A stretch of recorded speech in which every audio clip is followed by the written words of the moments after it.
Hello everyone and welcome to Chaos in another room. You didn't hear that, but that was me. Welcome to this Sunday stream with a little bit on the prideful side. I don't know. Happy 1st of Pride. I hope you all been having a lovely Sunday, and I'm trying to do technical stuff at the same time. I'm so sorry. Yeah, I hope you've had a great week. I know last stream was very messy, but it only made me be even more prepared for today. So especially since we are playing 2 games. I have 2 games planned, and then if it turns out to be like they turn out to be too short, I might have a shot at a 3rd one, but we'll see. I was gonna say no dinosaurs today, but that would be a lie, because well, one of the games are gonna be dinosaur oriented, and I guess you can count like dinosaurs as like monsters, so that theme will also fit into the first game we're doing today, which is, drumroll, for those who hadn't read the game description on the stream, for you it's a surprise. Everyone else, yeah, you already knew. But we're playing Cryptid Crush. It was one of the games that popped up when I looked for like LGBTQ themes, and like I wanted to have at least like, one of those. The other one, the horror one about dinosaurs, is just a random one I wanted to play. And I really like dinosaurs, if you didn't already notice. So yeah, we're doing Cryptid Crush, and we'll see how well my placement will be here in this corner for now, because I want to like avoid I want to avoid the little flying thing. Which reminds me that I'm just gonna like pay for the thing to go away soon. But without further ado, just gonna check so all the sounds, yeah, you hear the game and you hear me, because otherwise that will be a little bit awkward after me talking for like 5 minutes. But yeah, we just jump in. Hello? Can you hear me? Oh, I won't have to voice acting this one. I'm glad I got a hold of you in time. Okay, that's definitely Mothman. You're wildly unprepared to enter this world, and I'd rather not see a human be torn apart by the fabric of reality. Well, that's kind of you. You can speak, can't you? First thought he didn't have pants. Yes, I can speak. Oh, cute. Wonderful. In any case, I'm going to ask, what's your name? Oh, I guess we go with Sol. Last name? Radiant. I liked Sol Radiant. I'll keep that in mind. I cannot do his voice. Alright, Sol Radiant. I'll keep that in mind. What's that? Who am I? You're Mothman with a very sexy voice. Definitely not the Mothman. Definitely not. Now, how would you like to be addressed? She, her. And voice? How do I know? Can I? Good choice. I didn't get to hear it before I decided, but alright. Spicing it up, are you? Wait. How can this be difficult? we gonna fight something?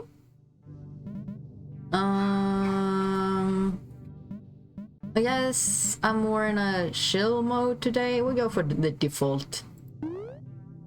I see. Going with the intended difficulty. What's with the random questions? Well, those who lack a sense of self tend to disintegrate upon entry into this realm of existence.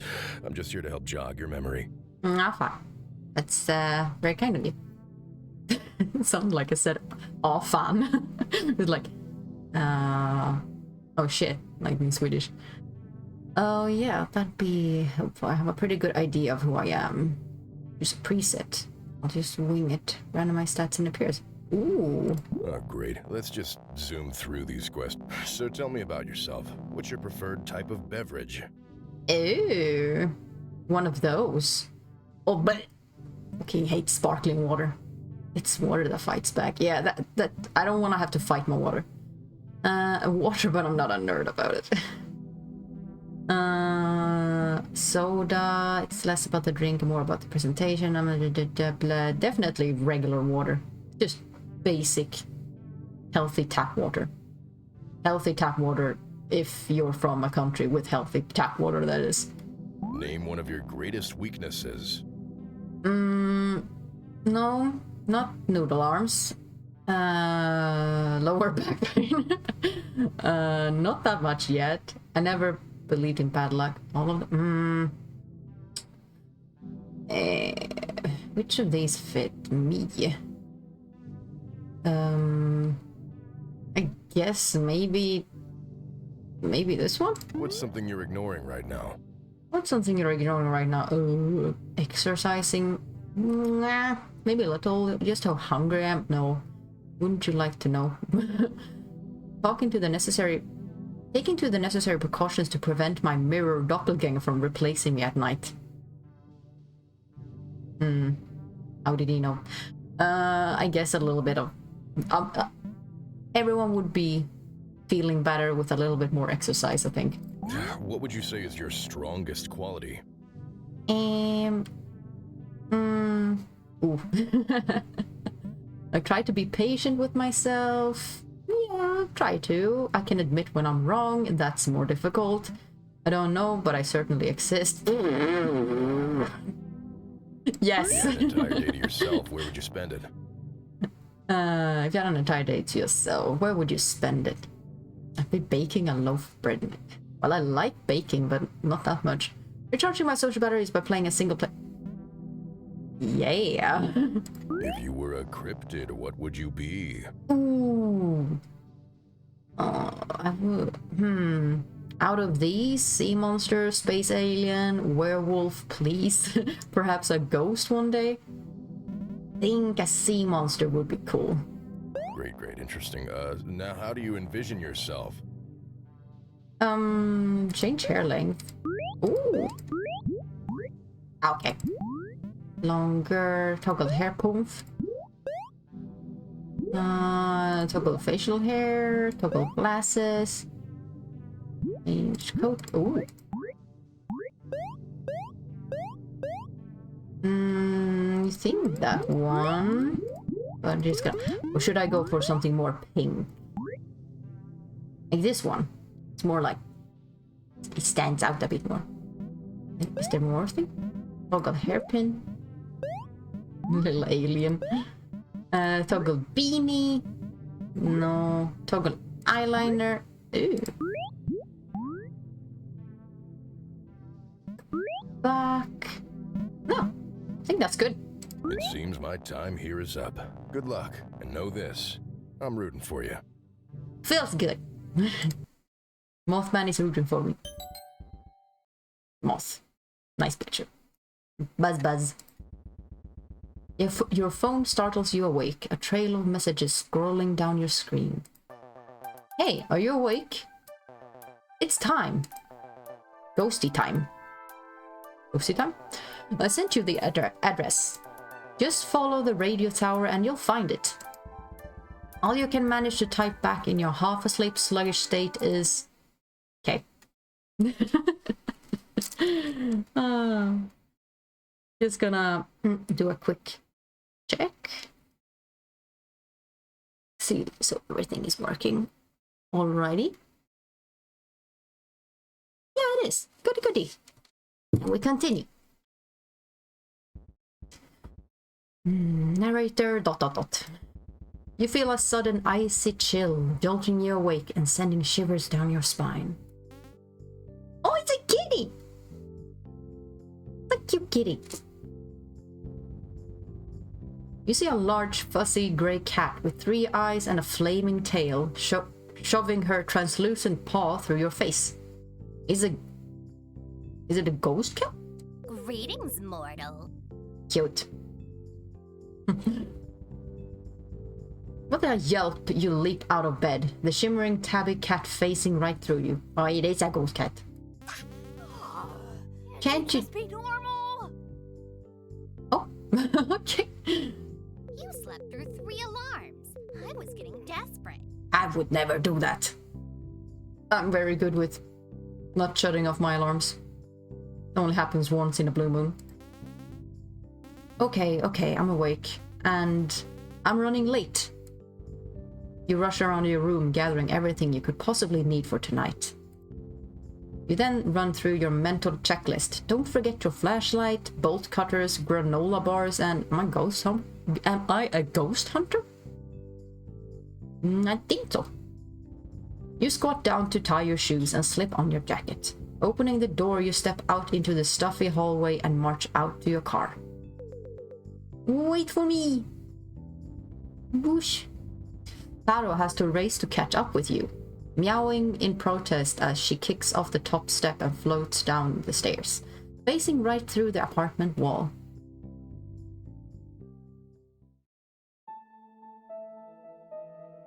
Spooky. Chapter 0, Dead Air. I'm pretty sure this is not rated 18+, by the way. I'm pretty sure I checked that, so I think it's just gonna be a wholesome, cute one.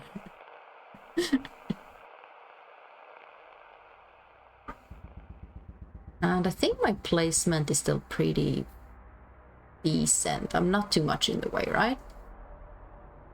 If I am, please tell me. Taro finally lands on your shoulder as you reach your car and nips your ear. Ow. You try to brush the phantom cat off your shoulder, but your hand sweeps right through her. Caught you. You flick on the headlights before backing up and pulling onto the street. Are you sure Atlas is gonna be any help? Taro keeps her little paws tucked under her fluff like a fuzzy bread loaf. You know what they say about mothmen? Excuse me? That they're bad omens? Bingo. Omen or not, I could use all the help I can get. Right, that nasty curse. You should really get that checked out. Isn't that your job? That's cute. You don't expect me to work on an empty stomach, do you? I'm feeling faint. Do you need me to stop and get you something? It's a ghost cat. What could you possibly need to eat? Oh no, don't worry about me. I'll survive. You're the one dealing with that wretched curse, not me. Can you catch some, like, ghost mice? I don't feel any different. Oh, you will. That is going to be agonizing. Ooh. You never mentioned that. I didn't want to scare you. Even describing this curse brings about evil. So you can't get rid of it. You can't even talk about it. And it's going to be excruciating. Is there anything else you forgot to tell me? Well, there's a countdown. A countdown? That's right. It's a countdown to your imminent demise. Lovely. That's not funny. I'm not joking. I'm not joking, silly. How much time do I have? That's for a cat to know and a physician to find out. But that's why you're here, right? Being a cosmic guardian and all, you're meant to protect me. Absolutely. Your phone chimes, buzzing in the cup holder. Where are you? I'm on my way. Sheesh, unlike you, most of us can't fly. You fell back asleep, didn't you? I'm not nocturnal. Not with that attitude. So do you see the station? Leaning forward, you glanced upwards towards a distant radio tower cutting through the night air. I think so. Is it just the three of us? Depends. How cool are you with devils? Pretty cool? Why? I have a friend who just got off work and was wondering if they could tag along. Figured I'd ask you first. Yeah, I definitely feel safer in a larger group. Booyah! Wait. See you soon. Don't forget about the phantom frequency. Channel 103.1 Elkhorn Radio. I've got it. Got it. Great. Okay. The sound of feathers brush against the microphone and the audio fizzles out before Atlas squeaks. Sorry, I hit a lamppost. I'll meet up with you soon. Drive safe. Atlas hangs up. Fucking moths and lamps. You picture Atlas wildly fluttering around a giant light bulb, and then it dawns on you. I forgot my flashlight. Looks like we'll need to make that pit stop and snack run. Rolling into view is a dingy-looking gas station named Al's Owl Nighter. Dozens of sun-bleached local ads plaster the foggy store windows, weeds sprouting through the cracks in the cement. This place looks safe enough, right? It's well lit at least. I thought it was my character saying that. A pleasant jingle echoes into the night air as a door leading out of a roadside minimart swings open. You walk out into the starlight carrying a convenience store sushi roll, and a cheap flashlight. That sushi was suspiciously underpriced. Oh no, gonna get poisoned. You hold the receipt up to the neon open sign, eyeing it closely. Oh well. You shuffle back to your car, bounty in tow, and gaze over the horizon. There's gaze over the horizon. If you just believe. You haven't had a moment to yourself since that cat practically poofed into existence. Opening the car door, you plop down the bag of groceries with a bit of a huff. Your ear catches a low, restrained sound of claws scraping against leather. The sound of some terrible creature trying to hide her devilry. Taro, you goblin! That's my car! Okay. Taro splays her paws and stretches, dragging her claws across the car seat. Okay. Well, as my meowther always said, the world is your scratching post. I'll consider sparing your car's interior if you offer me something I want. She tilts her head to one side and closes her eyes expectantly. You roll your eyes and reach over, gently scratching Taro behind the ears. She's oddly cold for a big fuzzy cat. You're a real handful, Taro. Seriously, what kind of cat drags me out past midnight for some expired sushi? We have places to be. A nyangle. Angel, of course. Well, that's what I call myself anyway. You do know I'm not just a normal cat, right? Meow, paw over the goods. You peel off the plastic wrap and slide it towards the demanding cat. You turn the key in the ignition, the old car rattling to life. We better get going before I totally chicken out. The car drives off, peeling out of the convenience store parking lot and down the dimly lit streets of Long Hope. Taro scarfs down the last bits of sushi, licking specks of rice off her nose. Aren't we on the lookout for that phantom frequency? Alright. You slide your hand over to the dash and click on the stereo. The radio whirs on with harsh static as it switches between frequencies until it reaches 103.1. The static is cut with a crisp and peppy tune, cueing the start of some sort of radio show. Good evening, Freaksters. I'm your host, Madhouse Mike, live at Elkhorn County Radio. Alrighty then. What's that? Seems my producer's letting me know that I am, in fact, dead. Thanks, Steffi. Thanks a lot.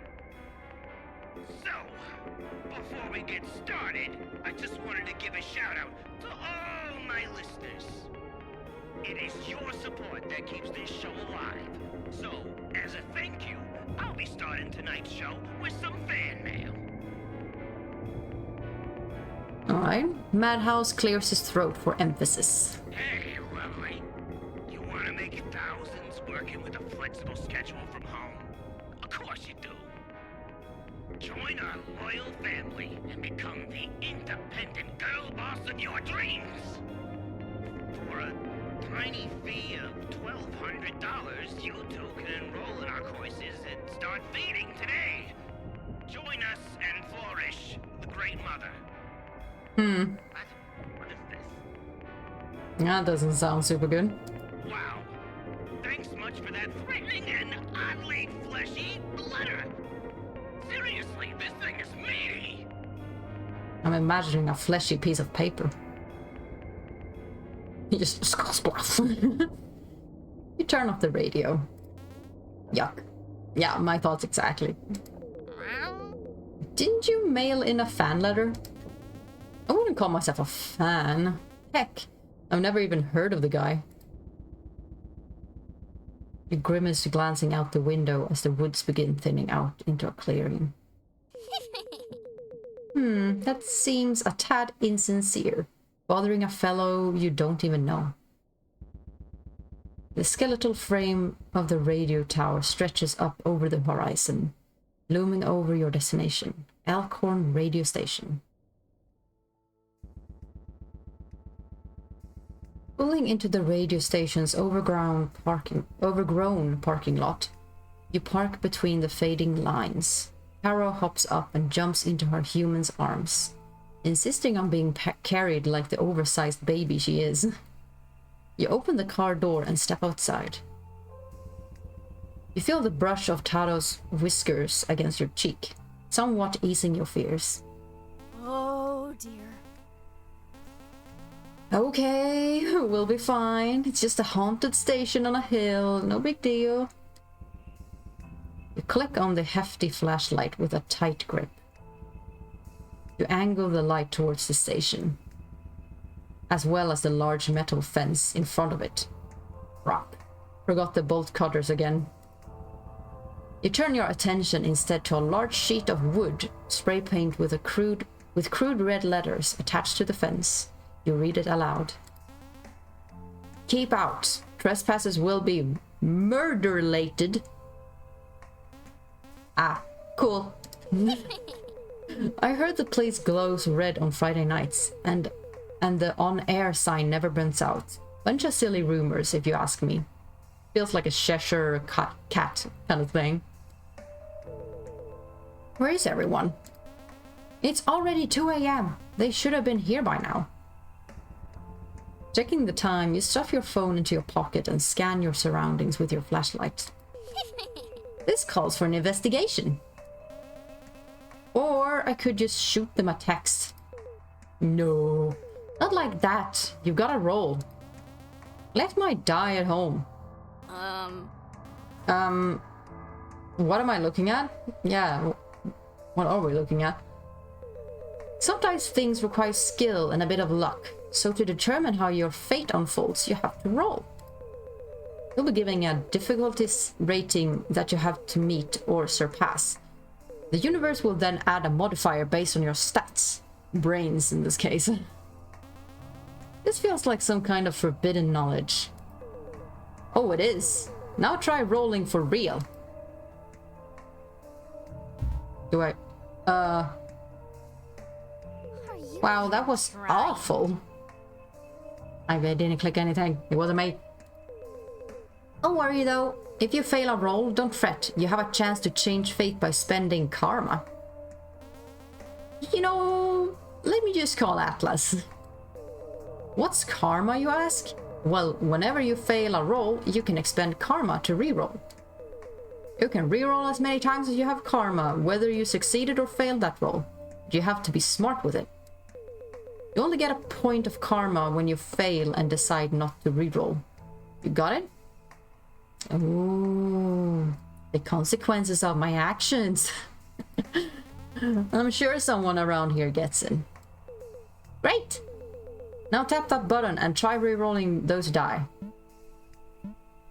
Boop.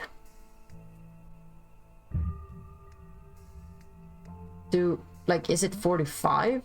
Or is it difficulty 9, result 9 plus 2, success? Okay, yeah, so that's the difficulty. I roll 2 die and then I get plus that. Okay, makes sense. The flashlight scans over the empty lot, light dragging across the shattered windows and over the overgrown shrubbery. It suddenly catches a pair of beady red eyes lurking in the tree line, the light glinting off the unblinking eyes. Now, that's Atlas, right? What the heck? You yelp in surprise, dropping your flashlight. In a flash, the figure leaps from the branches and splays its wings, swooping down before landing with a somersault. Dramatically, the very clouds overhead part. Silvery moonlight revealing the creature's feathery visage. He's smaller than I thought. He's a cutie. Wait, Atlas? The one and only. I thought I'd scope out the perimeter before diving right in. After his dramatic entrance, Atlas shakes out his glossy feathers and flaps his large wings. His antennae twitch as he stands on one leg, poking Taro with one of his hind claws. So, is this the spirit you mentioned? I kinda expected something, more impressive? Oh, you're gonna get scratched.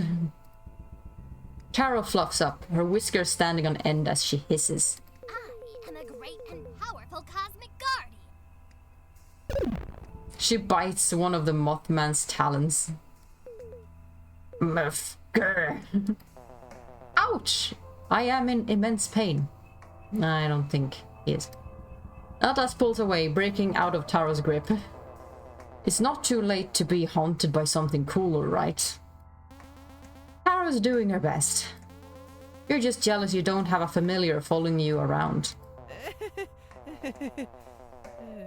Damn, if I had to pick, I'd want a raven familiar.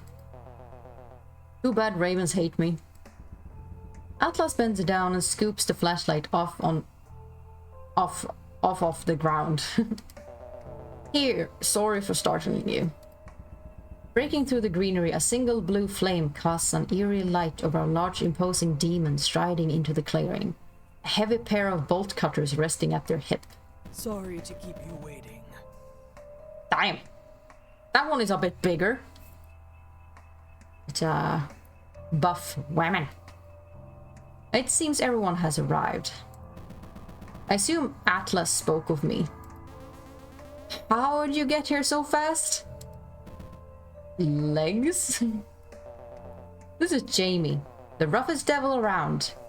They're a great listener, bone collector, fist fighter, and artist. Jamie, you should show Soul some drawings. I think that's a no. Oh man! But you're so good. Who cares? I suppose I'll scout on ahead since you seem to be in such capable class. The feline hovers past the demon, floats through the fence, and disappears into the overgrowth. We should follow suit. Jamie struts towards the chain link fence, unsheathing the bolt cutters. They snap through the padlock and give a quick thumbs up. Let the crimes commence. This is a horrible idea. What if someone gets hurt? You hesitate, stopping just before the gate. Psh, ghosts are practically harmless. I bet this dude's just some disembodied voice or a possessed microphone. Besides, you got me to protect you. I saw the way around. Hurry up! The exterior of the radio station is tagged with fading graffiti and plastered with condemnation warning posters. Jamie turns the handle to the front door and it easily clicks open. Creepy. Looking through the doorway, the dark interior of the station seems impossibly clean compared to the outside. The waiting room is seemingly suspended in time, only faded from months of neglect, maybe years. You shuffle in line behind Jamie as you examine the lobby. Stopping a moment, you realize that you're the only one with a flashlight. All of you can see in the dark? Indeed, my eyes can pierce any darkness. I actually rely on my capitate antennae. With these big old eyes, my vision's super sensitive to light. Okay, it's not seeing, but more like smelling. You have got to be joking. Atlas, can you go a day without mentioning your insectoid parts? I don't mind, really. You twirl the flashlight in your hand, nearly dropping it in the process. Wandering around, Atlas tries the nearest door. After finding it locked, he shuffles over to the recording studio window and presses his face against the glass. Jamie kicks one of the trash cans over. Dozens of lime green soda cans come clanging out, scattering across the floor. For an unlocked haunted house, it is surprisingly untouched. I almost feel bad trashing the place. Where do you think we'll find the ghost? You tuned into the ghost frequency, right? Then I did, right? Atlas gives a reassuring nod. No feathers off my back. It's fine if you didn't. I'll catch you up. So the show was basically this radio host, Madhouse Mike, reading ghost stories and urban myths of a script. It was all super cheesy and I loved it. I don't understand. Anyways, he's the ghost we're looking for. Madhouse was an expert on the supernatural, so I'm certain he'll know something about your curse. Mike is playing a character, Atlas. Who knows what the guy is like off air? Jamie absent-mindedly crushes one of the spilled cans and tosses it back into the trash can. Aren't ghosts usually created from tragedy? He sounds normal enough to me. Atlas gasps. Oh, I got a story It about was this one. totally tragic. Madhouse died while advertising for some sketchy drink company. He thought he could bring in more listeners, but drinking the entire sample box. It actually worked for like 2 seconds. I mean, really, who'd trust a company named Toxic Waste Energy? That's terrible. He drank so much that his skin glowed green and he beefed it from all that radiation. The studio had to shut down and no one alive's been on air since. Do you even hear yourself? This is exactly what Madhouse would have wanted. Hosting a radio show for the rest of eternity? That sounds great. You have got to be joking. Turning into a restless ghost is easily the worst case scenario. It's funny, he carried me through those long nights at my old retail job back home. You know, before I got fired after being robbed twice and starting an electrical fire. The dude was a legend for us night owls. You truly are a bringer of bad luck. You're a literal devil. So, it's just a rumor? Rumors won't get us anywhere. Let's search the place and gather more information. And risk upsetting the guy when we're about to hop onto his radio show? No way. Upset? Atlas, we're trespassers. What do you think about this, Soul? Uh-oh. Both Jamie and Atlas turn to you, expecting you to settle whatever this is. Jamie's right. We might find something useful, like a vault of haunted treasure or a portal to a ghost dimension. Atlas, think of all the exclusive merch. You could totally ask for an autograph. You think so? Actually, let's check out the record room. There's gotta be some shiny collector vinyls and tapes in there. So fucking cute. The Mothman's eyes sparkle. You know, for research purposes. Jamie brushes past you and opens the door before them, ushering the human to follow. Scratch that. I want this spectre dealt with now. Hey, I was wondering, would you come with us? I wanted to meet you. An average human moving to Longhope is a major big deal. What makes you say that? Folks around here tend to be occult, undead, or aquatic. Which you are not. Nope. Then something had to have brought you here. Jamie's expression darkens, their gaze trailing down before resting upon you. Your throat feels dry as you try to force a response. Well, I've known Atlas since like forever. He helped me unpack. Also, I wanna fuck monsters. No, something worse. Jamie, you're very awfully cryptic. I tend to be. Okay. Well, let's not jump into conclusions. You decided Jamie is definitely annoyed with you. You must salvage this. So, you'll be there for Friday's movie night, right? Jamie's eyes light up, the flame atop their head flickering a warmer blue. Carrying stuffed sweet potatoes, chicken skewers, and jalapeno dip. You picture Jamie wearing a gingham apron and oven mitts, all while carrying a tray of freshly baked snickerdoodles. You cook?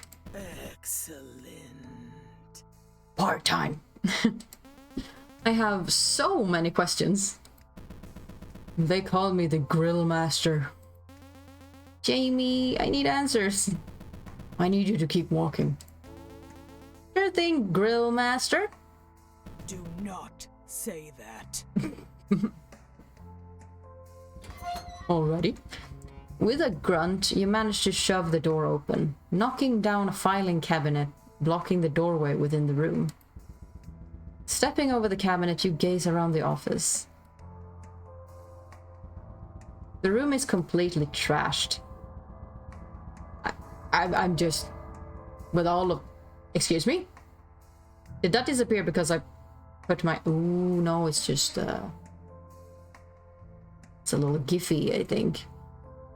This just makes me think of... like, Alistair from Has-Been Hotel so much.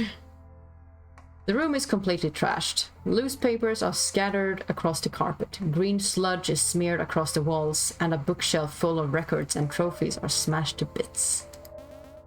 Oh dear. Oh, man. No! What kind of monster did this? The Mothman scoops up a handful of scattered records, letting shards fall between his feathers. These were original copies! Couldn't you just download the digital album? No, it's about the rich omnidimensional sound! Ignoring Atlas' muttering, Jamie runs their claws across the wall, tracing out the words written in faintly glowing slime. DailyGhostWatch.net. The hell does that mean? Could this be right? Sounds like a website? Atlas looks up from the vinyl wreckage, wiping away his tears. It's just some blog that reports on abnormal occurrences. Makes sense. I was actually a mod there for like a month. Ew. Moderation's important. It is. Yeah, you nerds better get snooping. I'll make it quick. Where should I start? Ooh, finally! More choice. Computer, bulletin board, trophy case... Pewter. Wanna check the pewter. Sneaking around the office, you stop at the desk, resting in one corner. The chunky computer hums with power and the monitor rests on the desk. A single sticky note slapped to its screen. It reads, "Password, death proof," in messy pen strokes. You click on the monitor, which blinks on and flashes a group photo of the studio members before sputtering out again.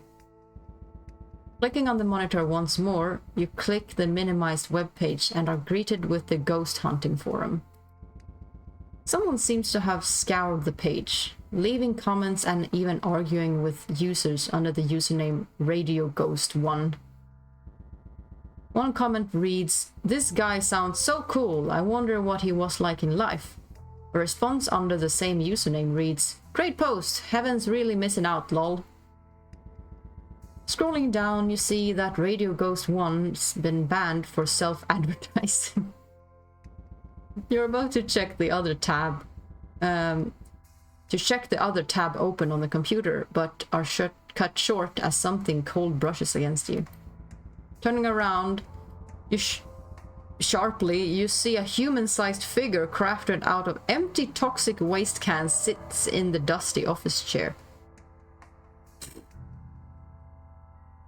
Has he like possessed the thing? The figure has a marker mouth hanging open in a smile. Its head built from a half-crushed water jug and paper clips strung together like hair. A name tag clipped to the forehead reads, "Debbie." This is seriously creepy. Oh. Wait. What will happen? Difficulty 4. But... No, wait a second. I didn't roll. Yeah, I rolled once. I think this is like a not finished game, so maybe there's some bugs. Okay, success. Oh wait, did I use a reroll now? I don't know. Let's see here. Boo-hoo answers? Boo? What do you mean boo-hoo answers? Is it like Yahoo? Bulletin board, trophy case. Let's check the trophy case. No! What happened there? Oh. Okay, let's go back.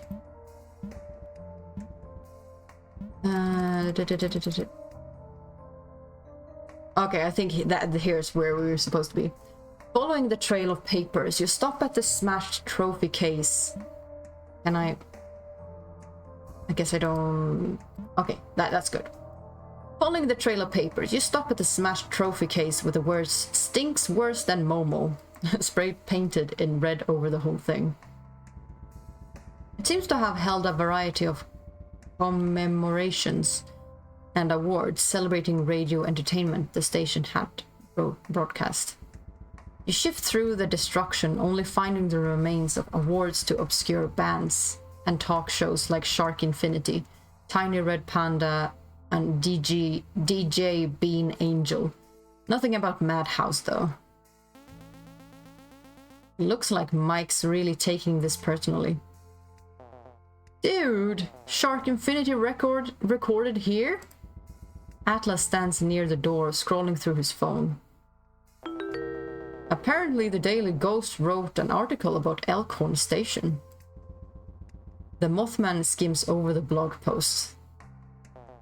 Dude, they didn't bother mentioning Mike by name. Does that matter? Oh, his ego surely got shut down by that. Mike's just a faceless green poltergeist to these people, see? Literally, no face. Atlas holds out his phone, showing off a blurry green mass wearing a hat and a hoodie. It's difficult to make out. Isn't that how the whole cryptid gig works? I guess you're right. Jamie shrugs and turns away from Atlas, their tail knocking over the small trash can, spilling the contents over the floor. You're a bit clumsy, aren't you? Oops. Oh. Ooh, difficulty. Yeah, you just passed. Let's see here. Muffled voices, papers on the floor, dead carnations. That's just like flowers. Muffled voices. You hear a muffled voice and put your ear up against the wall to listen in better. Debbie, quit putting garbage in with a fan mail. I'm not reading any more scams. There's a long pause before the voice picks up again. Look, I was wondering. It's about my work hours.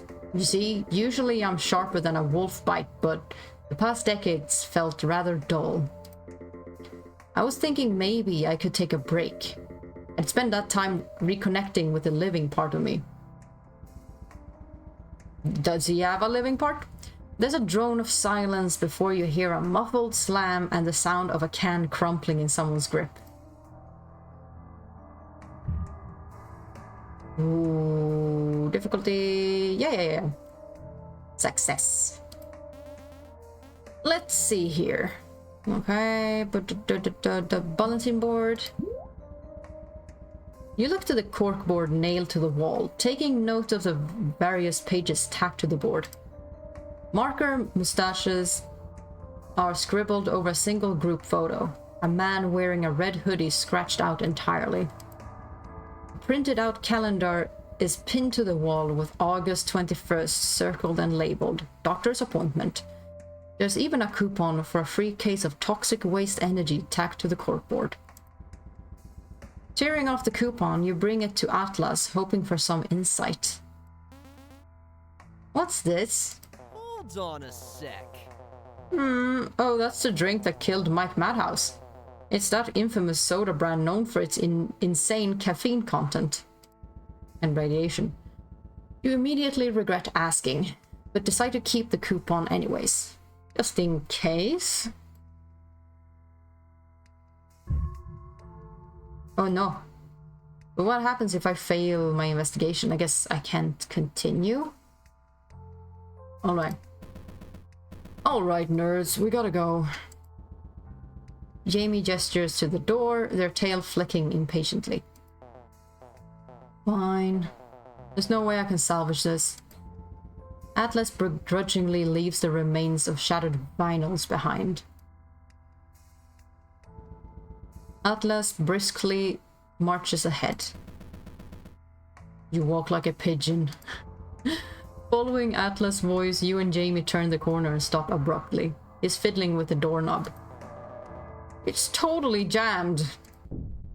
Atlas is cut short as a hand shoots out from the door, grabbing at the moth's neck fluff. It stops, confused, and slinks back behind the door. Guess I scared them off. The door suddenly vanishes, leaving Atlas tumbling into the studio room. Well. Hello? What took you so long? You all three totally left me hanging. Dead air is a career killer in this line of work. You could have at least rescheduled with my producer.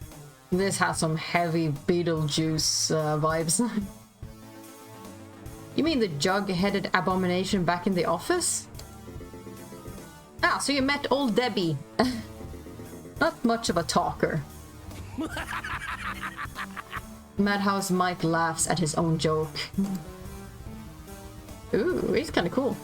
Suddenly blinking into view, Mike appears in his full ghoulish glory. You're really real? Of course I'm real. You think I host a radio show just for kicks? I've been waiting for a special guest slot for ages. Oh my gosh, Mike Madhouse. Atlas takes a sharp breath, absolutely starstruck at the sight of his hero, a real urban legend. Oh boy, I'm a huge fan! And Jamie growls, "Grr." What do you say, smaller boy? Oh! Thanks for the follow! Adam, sorry. Oh my god! My goal! We reached! Oh! No, it's like one more. Just one more. But thank you for moving us closer to the goal. Thanks a lot. And I hope you like the game here. Atlas looks up at Jamie, who's blankly staring at Madhouse, a wild look in her eyes. Like, we're supposed to it's called Cryptid Crush. And we'll see if we'll get a crush on any of these cryptids, but so far we met 3. I think this one is maybe friend-zoned. Oh, this one, I mean, now you can see the cursor. But yeah, we'll see where this goes. This guy feels a little bit evil. Jamie, don't. We're here to join you on tonight's show and ask you some questions. I don't think it'd be a good idea. Madhouse pauses. Thank you. And yeah, enjoy lurking, chatting, whatever it is you want to do. Just enjoy your stay. And happy Pride. To turn down such big fans. Okay. Everyone's a nerd here. Except you, the one with the ram horns. I don't deal with devils. Bold choice of words for a dead man. You're a fire hazard. Sorry, Amy. I understand. Weak-willed spirits tend to fall faint around me. Atlas does a giddy fist bump to himself and stands up straight. He's a huge fan of this dude. Sweet. Yes, this is business. I am a serious business boy. I have a feeling this is a trap. Evening, ghosts and ghouls. We're back live at Elkhorn Radio, located just off Route 101. For those just tuning in, I'm your ghastly host, Madhouse Mike, and welcome to the Witching Hour. We've got a special treat tonight, guests from the realm of the living. Why don't you introduce yourselves? Mike makes a nod, cueing the two in. Lex, if you're listening, you owe me $20. Dude, now's not the time. You whisper to the Mothman, shooting him a glare. I'm Sol, and this is Atlas. We're both big fans. Whoa. Wow, you got guts moving to a town full of cryptids. I guess so? Were you scared? A little, but I know I'll be okay with my cosmic guardian around. A what? My ghost cat, Taro, she's meant to protect me, but she tends to do her own thing. Like cats do. Where is Taro anyway? Sounds like you got a real affinity for spirits. A knack for trouble? You elbow Atlas and the two of you exchange cheeky smiles. Then I suppose Trouble here's the one and only Mothman. Prophet of the Silver Bridge, bringer of disaster. So what's it like being an omen of destruction? No, that'd be my dad. I'm just a Mothman, not the Mothman. I can't really control my visions either. I'm just here helping out a cursed friendo. You can see the future? Hell yeah, give us a prophecy, Mothman. Atlas looks a little frazzled, his eyes darting which way. Like on the spot? I wanted to talk about Soul's curse. It's okay, just go with the flow. Oh, I think he has a bit stage fright. What's in my future? Okay, sure, yeah, I can try. Closing his eyes, the moth folds his wings and tilts his head to one side, as if he's trying to listen in on something. Nope, never mind, I can't do this. Why not? I guess ghosts are just too dang hard to read. Can we move on to the next bit? Yawn. Seriously? Sorry, man. It was worth a shot. You feel a little underwhelmed. What about my future? Soul, you're gonna oversleep and wake up with a headache. Oh man. You're definitely underwhelmed. Any tips on how we set these things into motion? How am I supposed to know? Fate is stupid and impossible to figure out. Wow, really inspiring stuff, little dude. Mike waves his hand around, shaking his head with a smile.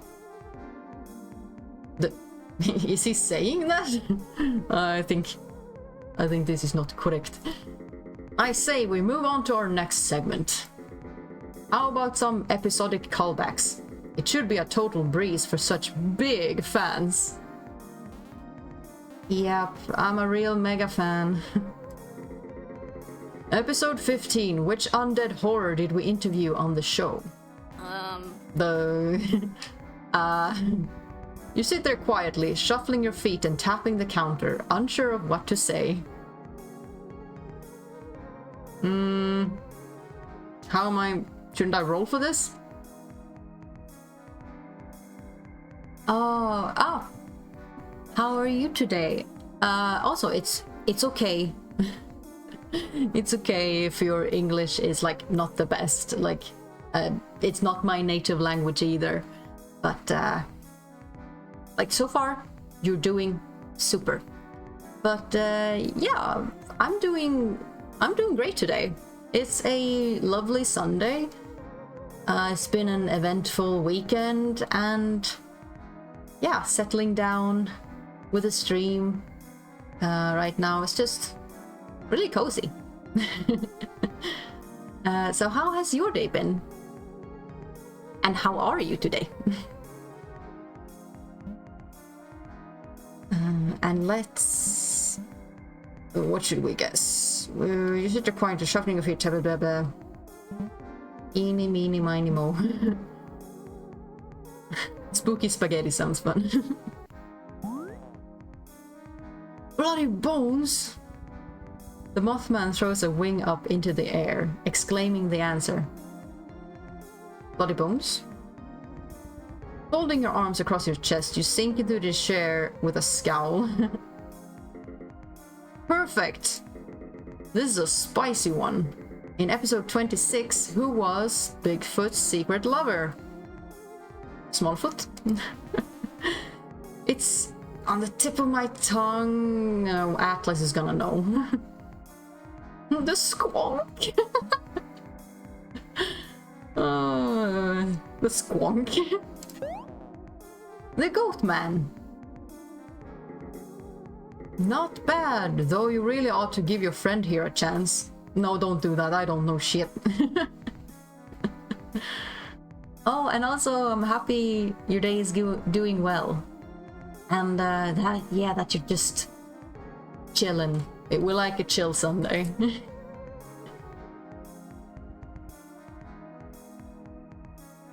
Mike snickers.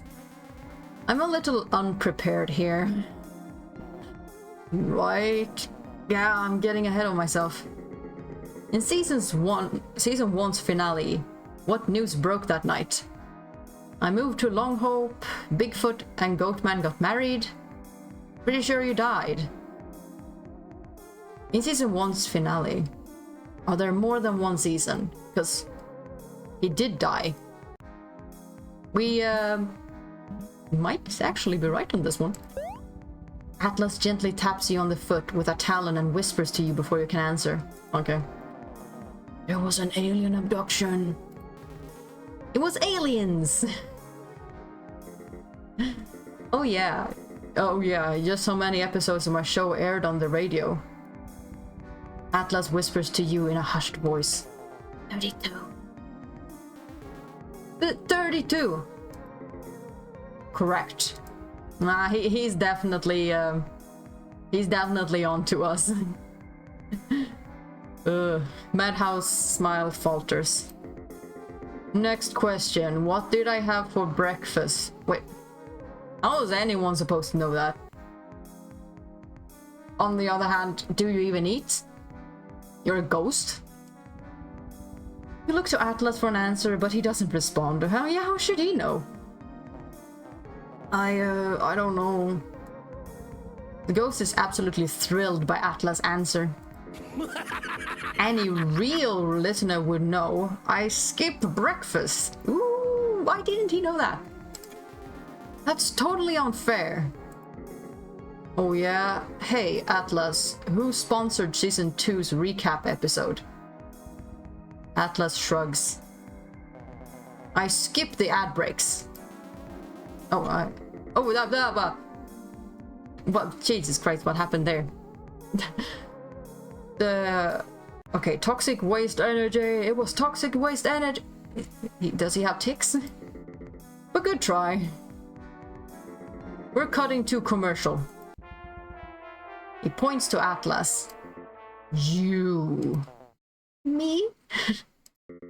You'll be helping me out here. Wow, okay. What was this? Now you all know that personally I love toxic waste. In fact, I drank so much that my skin turned green. Ha! And it also killed you. But I can recognize my own biases, so don't just take my word for it. Atlas, pal, woo, why don't you try out their newest flavor, Beyond the Grave? I don't think that's a good idea. A can of toxic waste suddenly appears in the Mothman's grasp, as though he had always been holding it. Atlas grips the can in his claws and cracks it open, letting the green foam trail down his feathers. Yeah. Yeah, sure, but didn't this lukewarm soda literally kill you? You'll give me an autograph, right? Just drink it. You should be a better friend and, like, not let him. He takes a sip. Oh, holy... Is he dead? The moth drops like a rock, just for a sip? So, what do you think?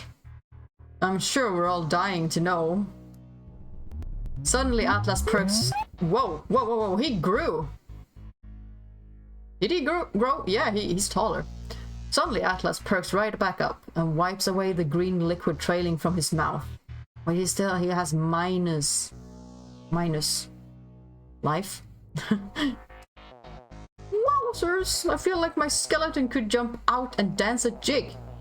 Seriously, Beyond the Grave will knock your socks off. You jump from your seat.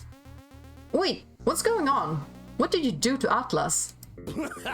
We turned him into a living advertisement. Chillax, it's only temporary, assuming you can get through this next segment. It's time for my favorite game, Fake or Folklore. Can I just say, I really enjoy our time spent together. Gone. Whoa. Okay. Anyway. Why don't you explain the rules, Flyboy? Atlas jitters unnaturally, his antennae twitching as he speaks. Sure thing, Maddie. The rules are easy.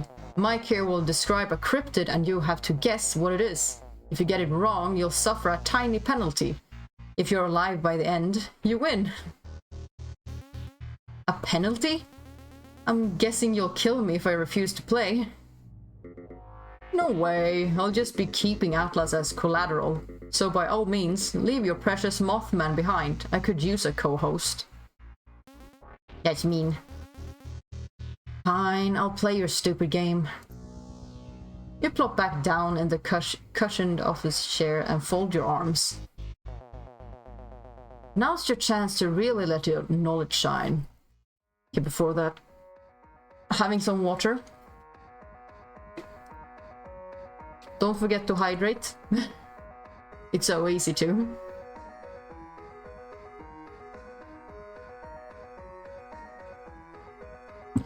Okay, let's go. Now's your chance to really let your knowledge shine. Couldn't have said it better myself, Flyboy. Now let's get started with some fake or folklore. Question 1. Sighted in 1971, the Missouri monster Momo is known to scare off attackers with what? Missouri Monster Momo. I'm not that... Cited the Missouri Monster Momo is known to scare off attacks of what? Does my character even know? Like, is one of these actually correct? Throwing heavy logs and rocks at supposed attackers. It stinks. A strongly worded letter. Well, it's definitely not the letter one. Missouri. No, scared I died. I would guess like maybe it stinks. Throwing heavy logs and rocks at supposed attackers. I'm just gonna guess. Don't they smell really bad? I think they'd stave people off with their stench. That's certainly an answer. Come on, are you even trying? Wait, I guess it wasn't right then? You're completely right. I've gone softer than a marshmallow. Question 2. Old Ephraim, a cryptid found terrorizing Logan Canyon in 1923, was what creature? I guess I should have read up on some these things. Old Ephraim. I'm not gonna cheat, that's for sure. I'm guessing... I'm guessing you... Yeah, chat don't know the answer. Either, so... Old Ephraim. Sounds very biblical. A cryptid found terrorizing Logan Canyon. The Lost Grey, a Bigfoot, a big bear. Since it's like... it's bigger, like it just looks odd, I'm gonna guess for the big bear. Was Ephraim a big bear?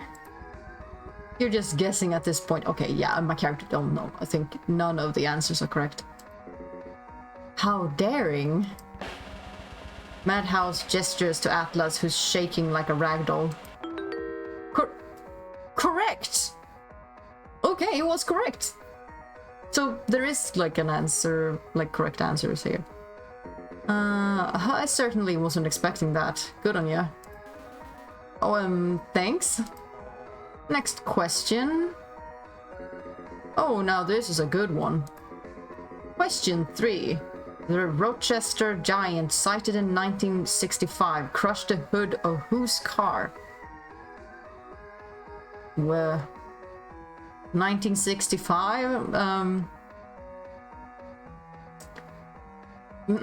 Just some random guy named Harold. Let's go for Harold. Harold sounds about right. That's like a normal name.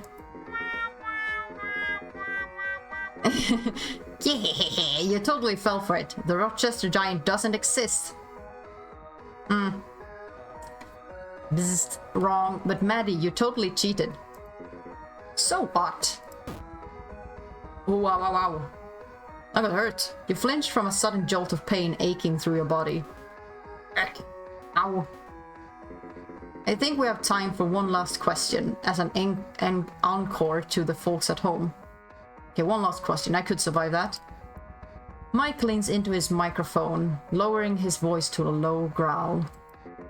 Do you know what happens to cheaters?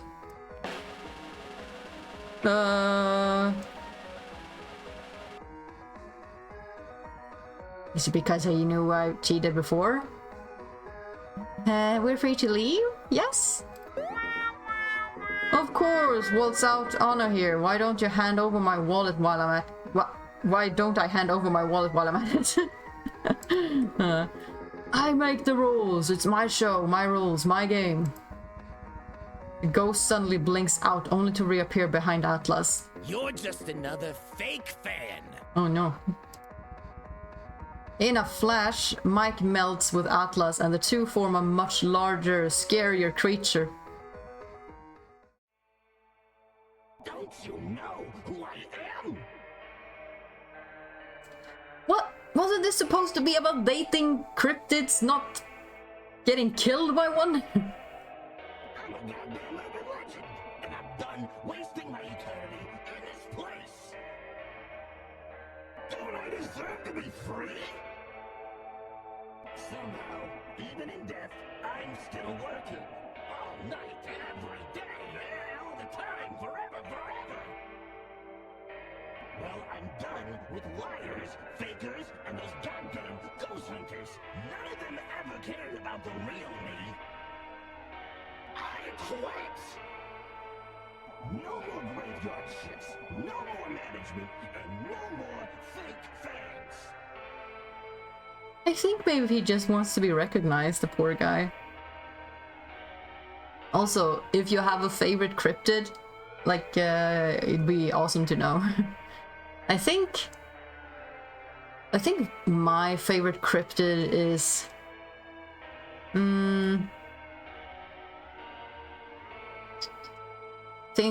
does the Loch Ness monster count as a cryptid?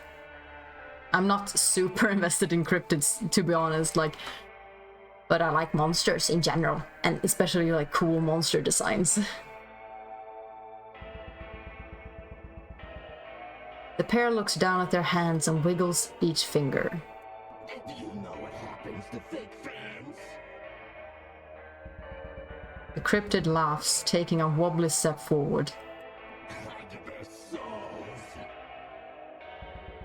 Oh! Atlas staggers forward and swipes his talons through the air, narrowly missing you. You roll off your chair onto the floor, and without realizing it, you sprint for the door in an effort to simply stay alive. Atlas, what about our Friday movie night? Atlas can't hear you. We were gonna watch the extended edition of that one fantasy trilogy with director's commentary. The Mothman goes rigid and his antennae flick forward. And subtitles? You fumble with the doorknob, trying to get it open. Atlas' left leg jerks to one side, almost toppling the Mothman over. Stop it! He takes another step but trips over nothing, like two drivers fighting for the same steering wheel. Are you crazy? We can't just combine cryptids. The Radio Man moth sounds fucking stupid. Jamie, help!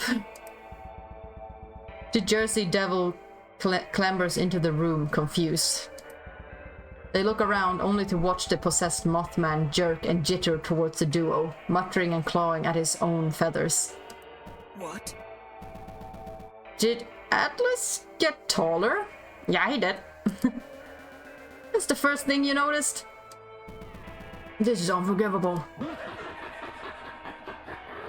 Aw, not used to being the arms rest, huh, shorty? This isn't a contest. You're right, feelers don't count. I think now it's time to fight.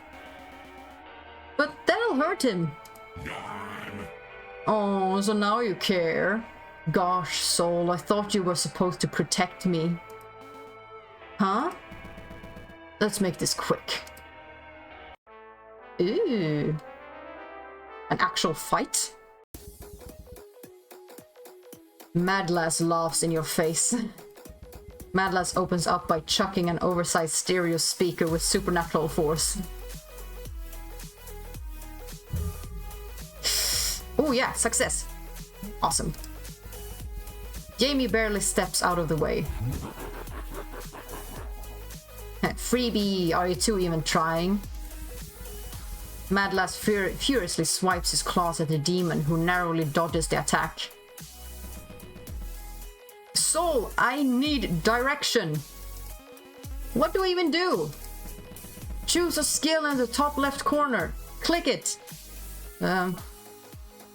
Okay. Ooh. Ooh.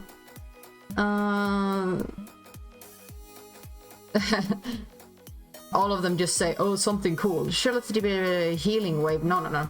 Skull cracker. That sounds mean to our friend, but let's go. Skull cracker. Yay, success. Okay, that was a success. What does that mean? Great, let me explain the basics. Shit, where do I even start? You, You see damage, base damage, then you stimulate the action and modifiers add a stamina exhaustion meter. My brain hurts. Hey, it's okay, take it physical. No, deep breaths, can't do this. If it hurts, I could cry and could never forgive myself. Oh, God. Wait, chill. Ow. All of this, was that meant to happen? Not my problem. No, I'm not explaining shit. Shut up and fight me. Please. Okay. It seems Atlas' innate desire to overshare is more powerful than any supernatural force. What do you need to know? The stats and what they mean. No! We learn by doing. We learn by doing. That's how I always do things. Great. I think that's everything. Hey, Jamie? It's okay. Get his ass. Jamie's totally fired up, the spark of determination gleaming in their wild eyes. It inspires you too. Maybe things will work out. Maybe you can do this. Let's fight! And let's save Atlas. Madlas freaks out. I need a breather. Jamie closes their eyes, and the flame between their horns casts a cool light over their allies, mending some of their wounds. Oh, thank you. It's time to fight. Okay, let's go for... Oh, you got different. Spirit Blaze. Deals heavy damage to all enemies. Failure. Deals reduced damage to everyone in the fight. Okay. Skullcracker. Deals medium piercing damage and lowers target guts. Jamie also takes 50% recoil. Move works, but Jamie takes 100% recoil and slightly lowers their guts. Okay, so that's a heavy hitter, but with recoil. Let's do the Spirit Blaze. Wait. Yeah. They got +1 brawn, +2 brains. Okay, let's do Spirit Blaze. Ooh, that's a good one. Reaching up, Jamie cups the flame in their hands and whispers a spell, the small flame dancing forward before exploding into a wild burst of hellfire. Madlass is engulfed in a pale blue light and takes 7 damage. Well, that's a good one. Jamie winces at the monster's scream and squeezes their eyes shut. I'm sorry. Madlass is preparing to attack. It's time to fight. Can I do something? Bash. Deals medium damage and slightly lowers targets. Power mod. Lowers targets difficulty. Cheer. Slightly raises targets power mod and regains health when used on a single target. Focus. Oh! I just right-clicked. It turned into a whole menu. I can't go backwards. Checks bronze versus hustle. Both my brawn and hustle were pretty bad. Targets burn and regains health. Checks charm. I have +1 in charm. This is karma by 2. Okay. And regains health when used on a single target. Oh, I'm gonna try the bash. Like I want to do damage. Oh, success. 11 minus 1. Yeah. Super. Soul successfully bashed Madlass with a thwack. Madlass takes 1. Yeah, I should not attack with my scrawny self. Madlass power mod is lowered by 1. Minus 1. Madlass looks at Jamie and wildly slashes his claws through the air. If we can avoid it. Failure. Well, we do have 3 karma, so we could... I'm gonna do a reroll. Yes! Success. Jamie comes out mostly unscathed, taking 1 damage. Well, that's okay. It's time to fight. Okay. The Spirit Blaze is super good, but we could always... I want to try the Skullcracker. It's gonna do a lot of damage, I believe. Oh, success. First try. in hell. Jamie headbutts Madlass with precision roughness. Madlass takes 7 damage. Nice. And I took some damage too. Madlass guts is lower by -2. Good. It's time to fight. Maybe some healing. Focus. Raises karma's failure. Cheer. Who should be the target of this move? Jamie. Success. Show him what Jersey's made of, Jamie. Soul uses the power of determination to heal Jamie's for 6 health. Super, we're up top again. We're topped up. Ooh, and I think they're boosted. Okay. Then we do another skull cracker. Come on. Let's end it. Jamie headbutts Madlass with precision roughness. Bam. 9 damage. One more?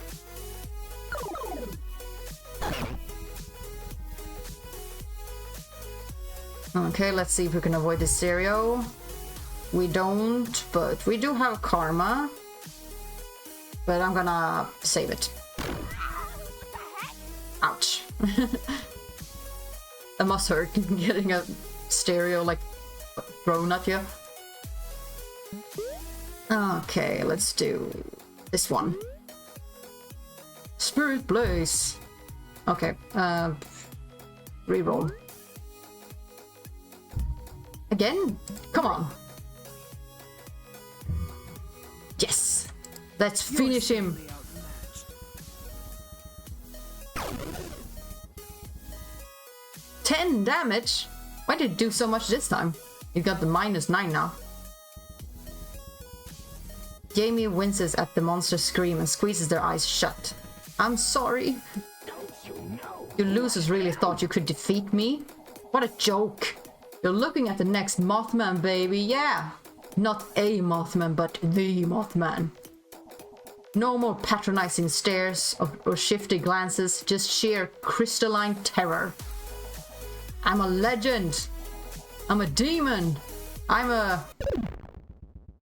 Atlas pops back to normal.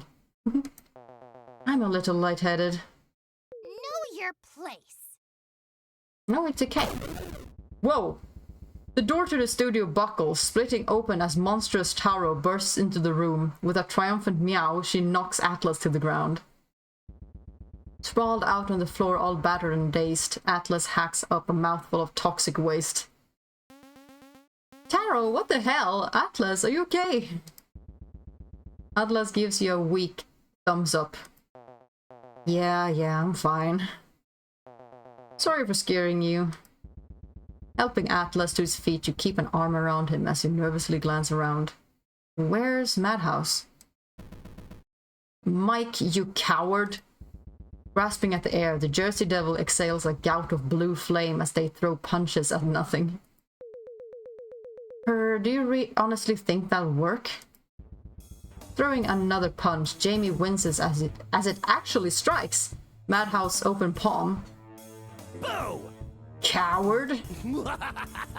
The ghost blinks back into view with a giddy laugh and a smile. What? Jamie yanks their hand away, but it's too late. Madhouse has coiled his fists around their arm. Didn't I tell you? Jamie doesn't care. They swing their head back and slam their skull against the ghost's face, leaving Madhouse sputtering. I don't deal with... Throwing their other fist, Jamie punches their arm through Madhouse's chest.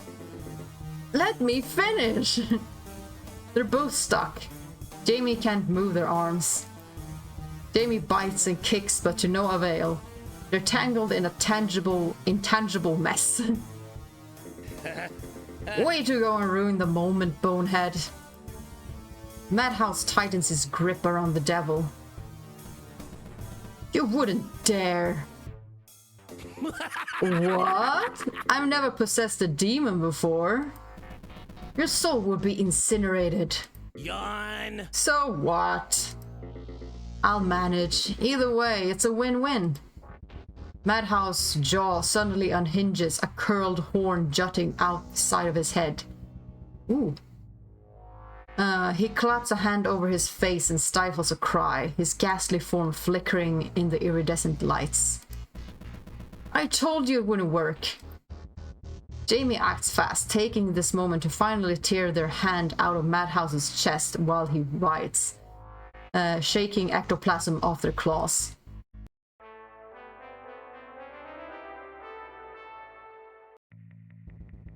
Madhouse gets an encore. When are we gonna get to date the monsters?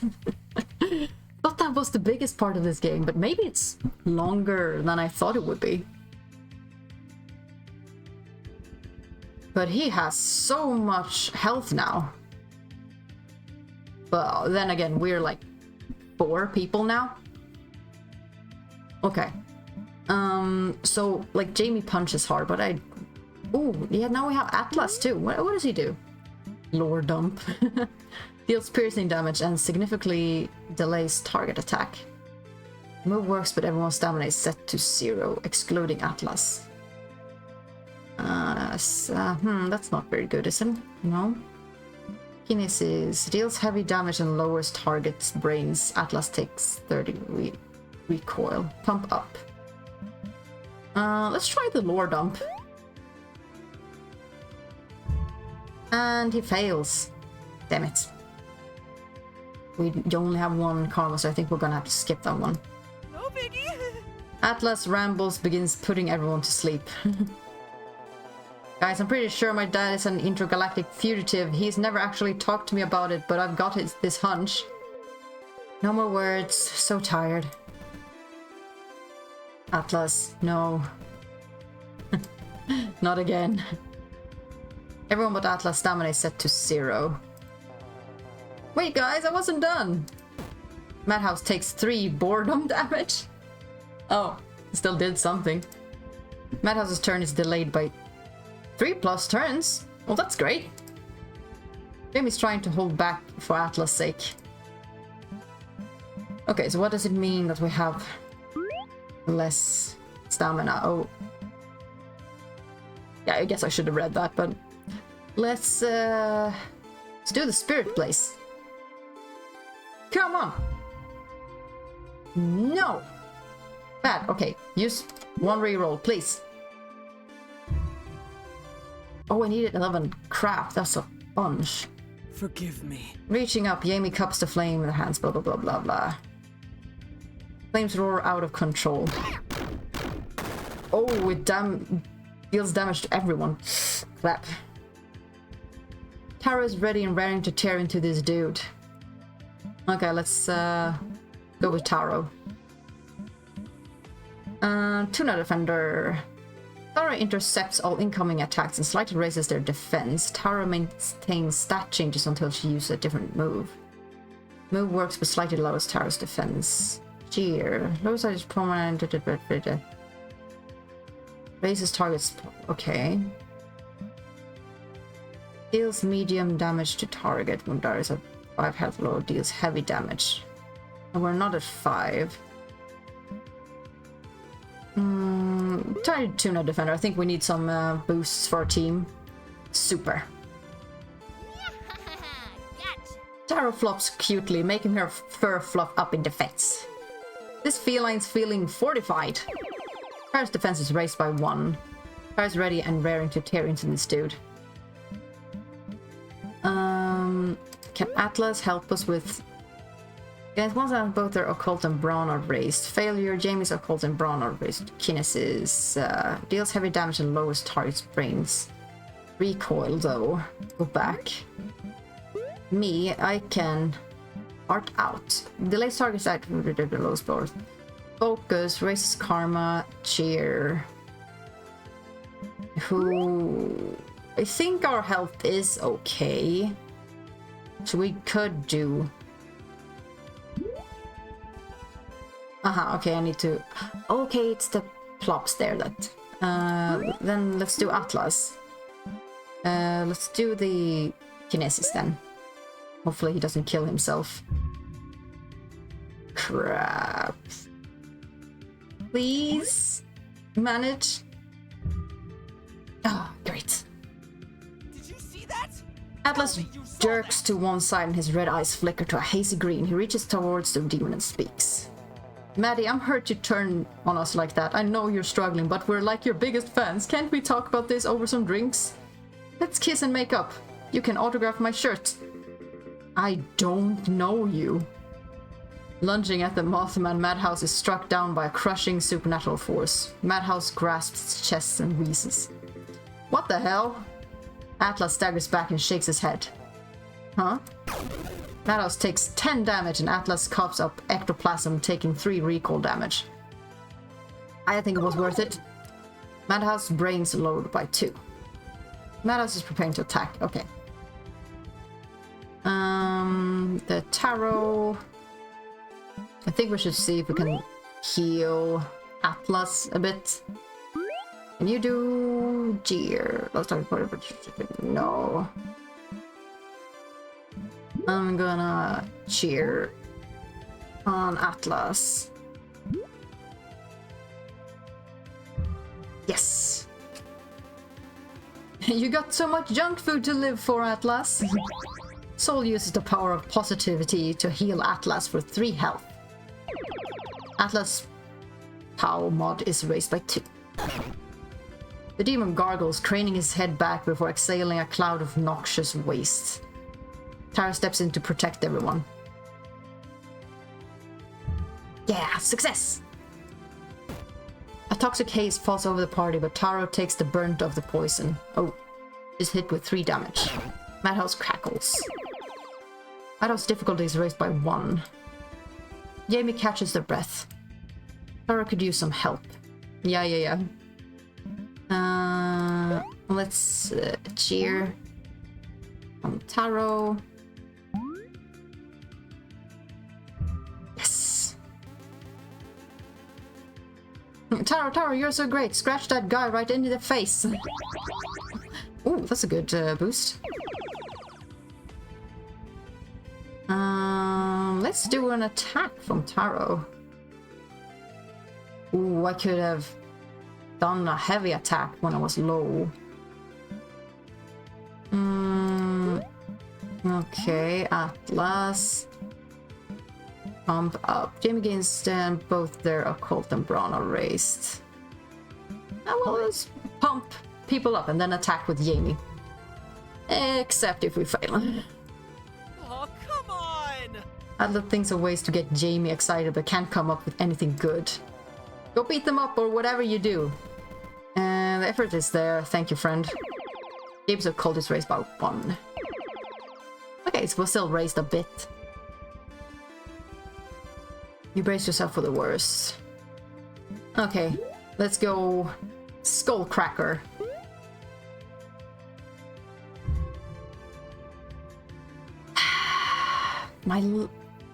I don't have a lot of luck with my die rolls today.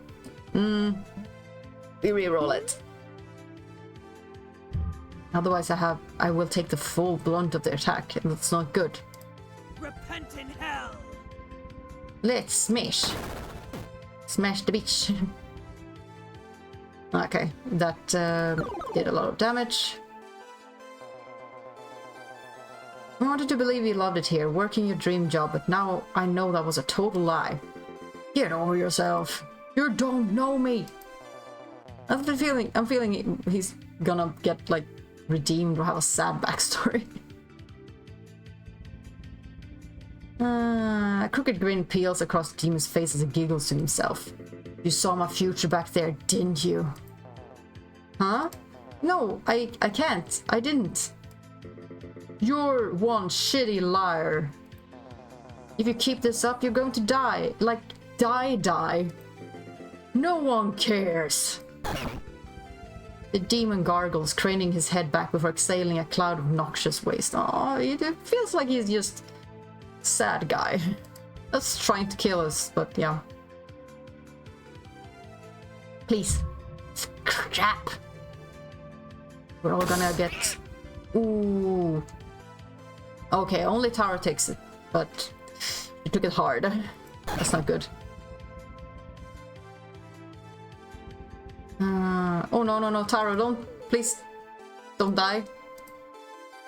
Please, please, please, please, success. Yes, yes, yes, yes, okay. Only a little damage, please. Ooh, just 1 damage. Taro could use some help. Yeah, you don't say. But let her attack first. And then we're gonna help her.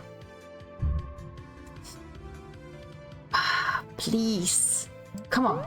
We need this. Yes. Kick his ass. 13 damage. Oh, that's good. I could use some help. Yes, yes, yes. You're gonna get help. I'm gonna help you. Cheer. Taro. Yes, success. You're so great. Scratch that guy right in the face. Yeah, yeah. Okay. You look to Jamie nervously. Okay. Yeah, they're not doing that great. Let's do... you can do maybe the Spirit Blaze. Yes, perfect, perfect. Let's end this quickly. Okay, he only has 11 health left.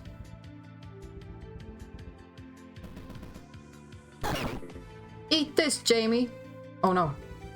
Gritting his teeth, Mike jerks to one side and lifts a loudspeaker with his mind. No, don't hurt Jamie! Atlas wants to stop the attack. Do you let him? Yeah, I think he can take it. Ooh, not good. Oh, poo! Jamie is out of the game. Atlas is overwhelmed with an undead power, tanking 3 damage. Oh, he still took damage. Jamie wins as they take 7 damage. Maras looks to Atlas and slashes his claw through the air. Oh, no, no, no, no, no. This is for the fans. Please. Success? Yes, yes, yes, yes.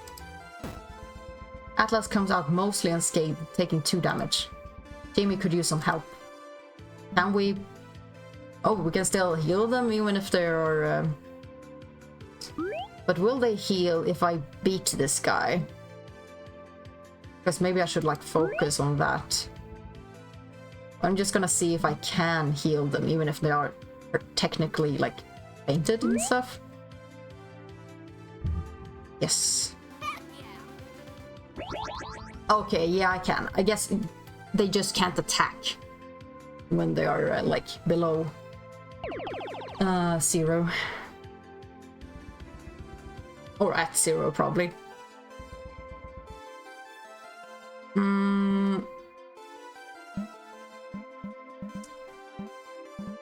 I think we're just gonna go for it. And hopefully succeed at it. Come on. Yes. Okay, just 5. 1 more attack. From anyone but me, that is. Okay, Atla is going down. Unless we succeed, it's a roll. Yes, we succeed. Okay, maybe. Okay, just 2 damage. That's good. Oh, he's singling out Atlas, the poor guy. Success, but I still think we... yeah, we still go down. Atlas regains 1 health. Atlas could use some help. Yeah, yeah, yeah.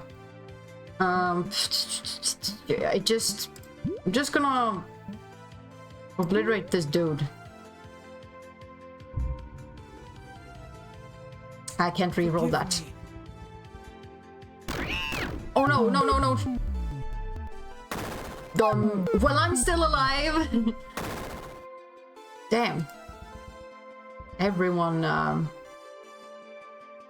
went. I forgot that attack hurts everyone if on failure. Should definitely remember that. You unlocked some new die. You can equip them through the quick menu. Ooh, this one on the left. Anytime, just not while rolling.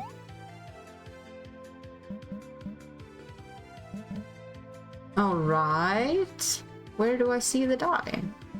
I can look later. Future updates will include more in-depth explanations on the differences between die sets, but the main thing you'll want to keep in mind is that die sets change how much karma you have to work with. and the numbers you typically roll. You're the real deal, huh? Guess that's a wrap, folks. The ghost's form flickers, madhouse crumbling to the floor in an ectoplasmic heap. Let me finish this. Jamie steps forward, a fire roaring in their eyes. No! I still have questions! You take a hold of Jamie's arm, trying to hold them back. Is that all you really care about? You're also clueless. Snapping up, Mike musters up the last bit of strength he has and latches onto you. You're coming with me. You knew. Stirring awake, you blink spots from your vision, feeling oddly light. What is this place? You furrow your eyebrows and shield your face from the pale white light.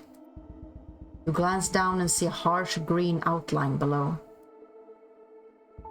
Oh, it's Madhouse with a stunned look on his face and a firm grip on your ankle, holding you in place. Let go of me! No! You'll disappear! Isn't that the point? You want me gone. You kick and squirm, trying to break out of the specter's grasp. Hold on, wait, just chillax for a second. Reeling you in like a kite on a string, Madhouse finally lets you go and quickly looks away.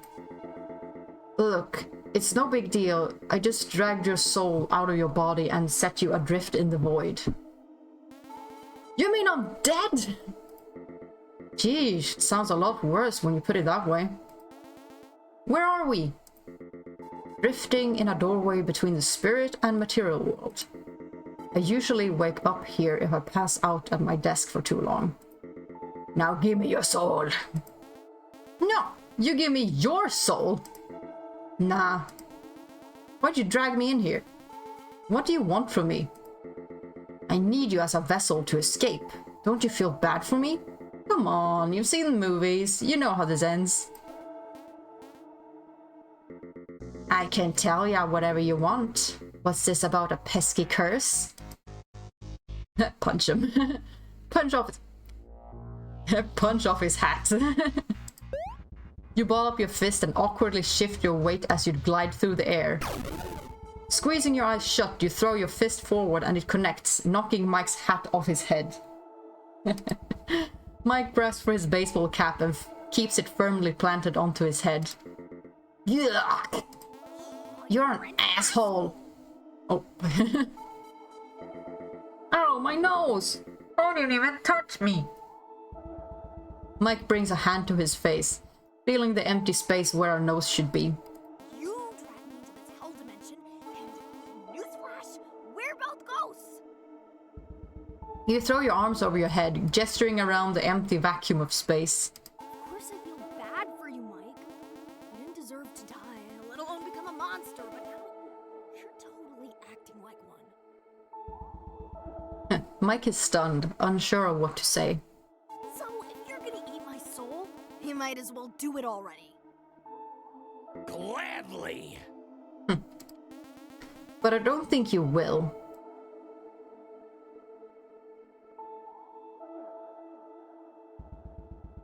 The Phantom backs off. You're right, I can't do this. Why not? I don't want to hurt you. I shouldn't have put any of you through this. I just don't know what else to do. I want to escape, but what if I end up... What if I up and disappear? All I have is this job. I can't remember my old life. I can't even remember my old face. Mike tips his hat down, covering his eyes. Damn it. You're not going to disappear. Tell that to the other defunct nobodies out there.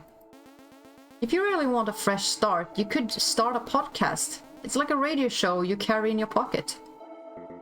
On your cell phone? Mike perks up, a slight twinkle in his dead eyes. You go to take out your phone, only to realize it's back in the material world. I'll show you later. Even if you're a jerk.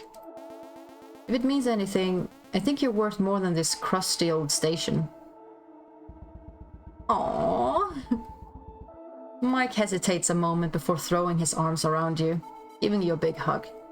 Thanks for not giving up on me. Oh. You don't have to be the Elkhorn Station poltergeist, not anymore. None of it makes you miserable. Oh, he's crying. Get out of here.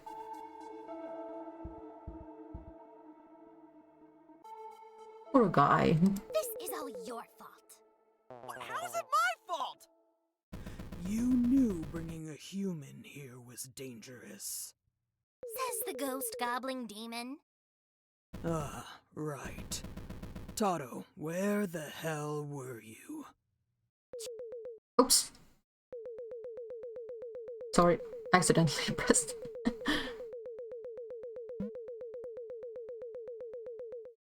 Who cares? I was there to protect Soul, and that's what matters.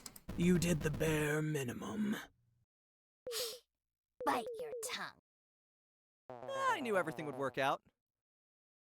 Stop lying to yourself, Atlas. But I really can't see the future. Then prove it, Mothball.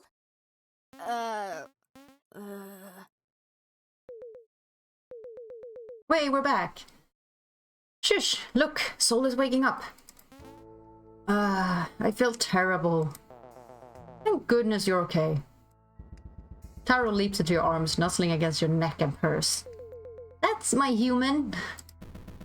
More importantly, that loathsome ghost is gone. Jamie lets out a sigh of relief. Yeah, let's get the heck out of here. You don't respond, a lump forming in the back of your throat. Trailing behind the group, you stare down at the ground, listening to the cold gravel crunching underneath your shoes. Slowing to a stop, the group reaches the car, watching as you dig around in your pocket and pull out a set of car keys. The crew takes one last look back at the abandoned station.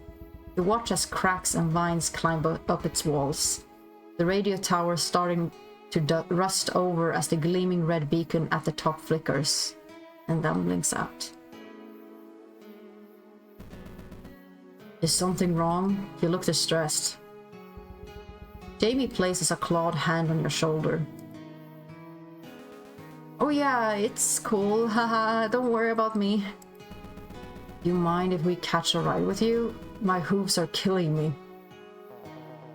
And can we crash out at your place? I'd rather not risk waking my housemate Gus at this hour. We don't mind, the more the meowier. Don't just answer for me.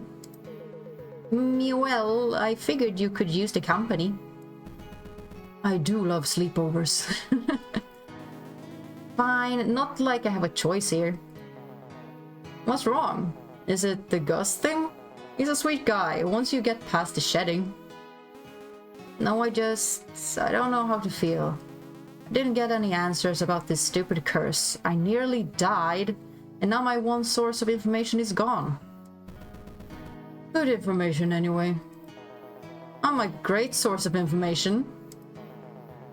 Every rumor holds a speck of truth. Like eating spiders in your sleep. Ooh, I hope that one is not true. Atlas, that rumor was debunked. I need you to know this. Oh, thank God. For real though, are you guys okay? I'm great. Tired. I'll be okay, just really sick of the color green. Boy, I hear ya. But it was kinda cool being the tall one for a second there. You and Jamie exchanged worried glances. Nah, I still prefer you pin-sized. Yeah, let's never do that again. Don't worry, little guy, I'm sure you looked cool.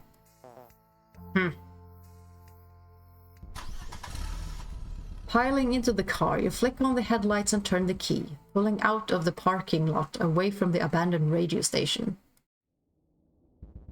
Trailing through the woods, you click on the radio, back to channel 103.1. Your heart sinks as all you hear is static, drowning out the hum of the car's engine. The show's really over. 103.1 is nothing but dead air on the radio waves. Taking a deep breath, you finally muster up the courage to change the channel, flipping back to a generic oldie station. Looking over your shoulder, you see Jamie resting their head against the car window, already dozing off. Though one sharp turn would send their horns through the glass, at least Taro looks adorable all curled up in Jamie's arms.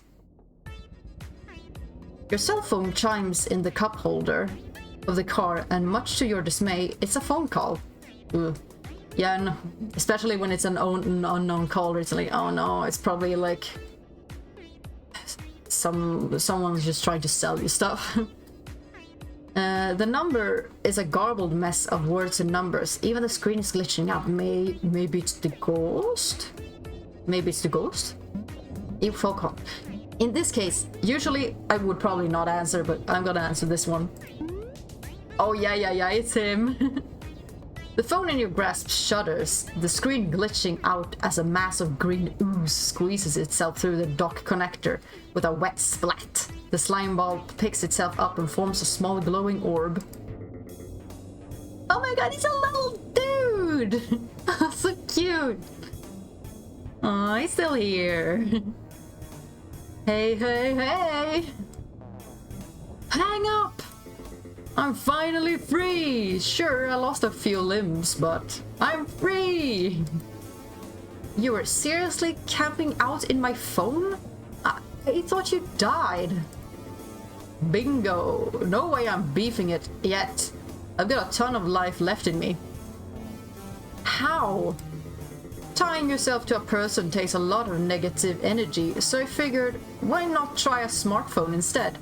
This thing's jam-packed with bad vibes. But you can't just leave, you're the Elkhorn radio ghost. Not anymore. You. A gout of steam curls from Jamie's jaws, heat rising off the awakened demon. The wild eyes lock onto the glowing green orb, who squeaks out in fear. Wretched spectre, you dare to show your face after what you've done? Jamie? Jamie, be cool. Remember what we practiced? Be cool. Hiya, bonehead. And she has a quite hot temper there. Jamie throws their clawed hand forward, slashing at Mike, who bounces around the passenger seat. We're gonna crash like this! Punching a ghost while he's down, huh? Typical demon. Is that some, like, demon ghost racism I hear? What the crap? The ghost darts around the car, taunting the demon while frantically dodging Jamie's claw swipes. Soul, eyes on the road! I'm trying! I'm going to devour your soul! Watch me out! Coming up fast, a hulking figure stands wide-eyed on the road, staring blankly at the car racing towards them. Atlas frantically grabs at the wheel. Ah! That's everyone screaming. The car skids forward, squealing as you slam on the brakes. Crunch!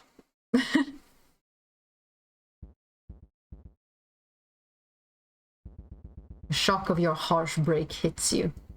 Your senses begin flooding back all at once. With each newly regained sensation, you fear the worst. You expect to smell smoke filling the car, feel an airbag smothering your face, or taste the tang of blood in your mouth. Luckily, none of that's the case. The car and the passengers with it are mostly unharmed, save some mental scarring. Jamie and Atlas attempt to regain their composure while Taro's shocked expression tells you she probably has 8 lives now. You gaze out the windshield, which dons a crack across its face. Your vehicle is stopped in the middle of the road, and before you stands a big, scary dog. Taro squeezes herself under the car seat, cowering. Oh gosh. Oh jeez. Atlas unbuckles, kicks the side door open and scrambles out of the car. She's like... No, I guess werewolves are not cryptid, so it's like some other wolf guy. Is everyone okay? I'm hanging in there. You're dead already. Not you. Atlas tries swatting Mike away like a pesky mosquito, but the ghost is unfazed as Atlas' fluffy hand passes clean through him. Ouch. I'm glad you guys are alright. What about Jamie? Oh, okay. The towering demon emerges from your car and glares down at the glowing green orb. They frown. Only to let out an exasperated sigh. Our battle will have to wait. Yeah, I'm really looking forward to it. Mike blips back into your phone. Please keep that horrible, hairy monster away from me. Not a problem. We'll just apologize, offer the big guy a ride home, and boom, we're in the clear. Let's just bail. Not happening. Psst, everyone knows you can't outrun a werewolf. Oh, so it's a werewolf? I wasn't worried about that. The Mothman glances around and picks up the largest stick he can find. Do you have a death wish? Don't worry, Jamie. I've got the reflexes of a housefly. Okay, Mothman. Atlas turns away from Jamie and immediately begins to poke the heaping pile of fur with a stick. Hey, buddy, are you alright down there? He's gonna get swiped. I'm just gonna stand over here, away from whatever you're doing. Moonlight pours through the thick tree line, a silvery light cast over the large beast fallen in the dirt. As Atlas pokes the beast, he begins to stir, his thick claws scraping through the earth with flexing muscles. You... Oh my god, he has a mustache! The werewolf picks himself off the ground, rips the stick out of Atlas' grasp and snaps it in half. You hit me with your car! We sure did.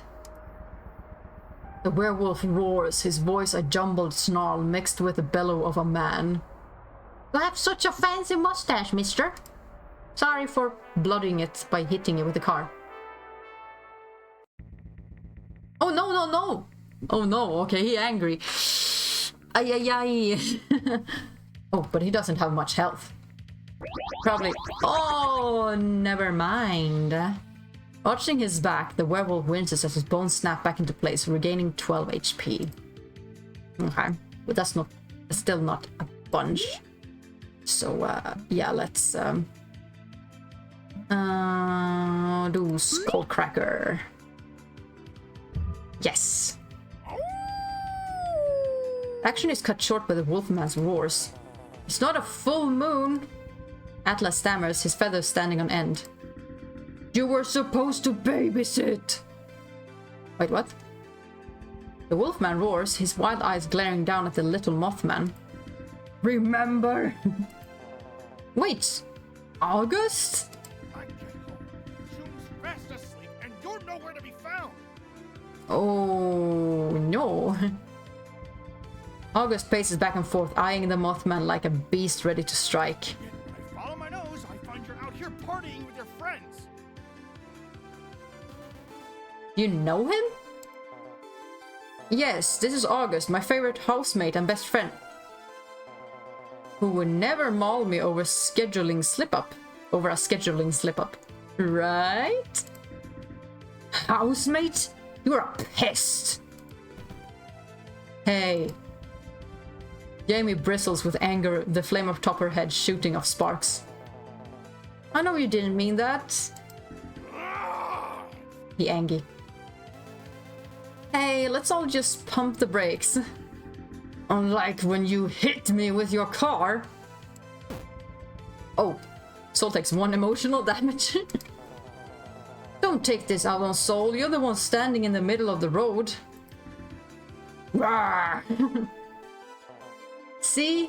This is the problem. I try to have an honest dialogue and you yell at me. You're a slacker.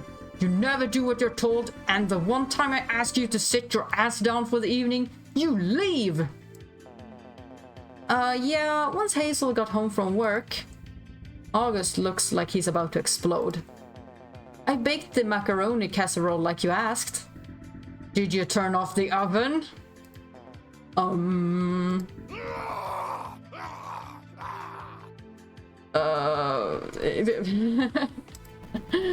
This is going nowhere. Jimmy clears their throat and slides the Mothman behind them. What Atlas was trying to say is that he's very sorry. I'm gonna tear your feelers off! I know we can be a hassle, but thanks for giving Atlas a safe place to stay. Jamie places a gentle hand onto the Wolfman's shoulder. Tearing his arm away, August snaps at Jamie, trying to bite them as they jank their hand back. No, don't bite me! If you're so close, why doesn't he follow you home? I live in a bad part of town. The abandoned mine? The Weeping Catacombs, actually. Yeesh. House rent. Rough. Bloodughada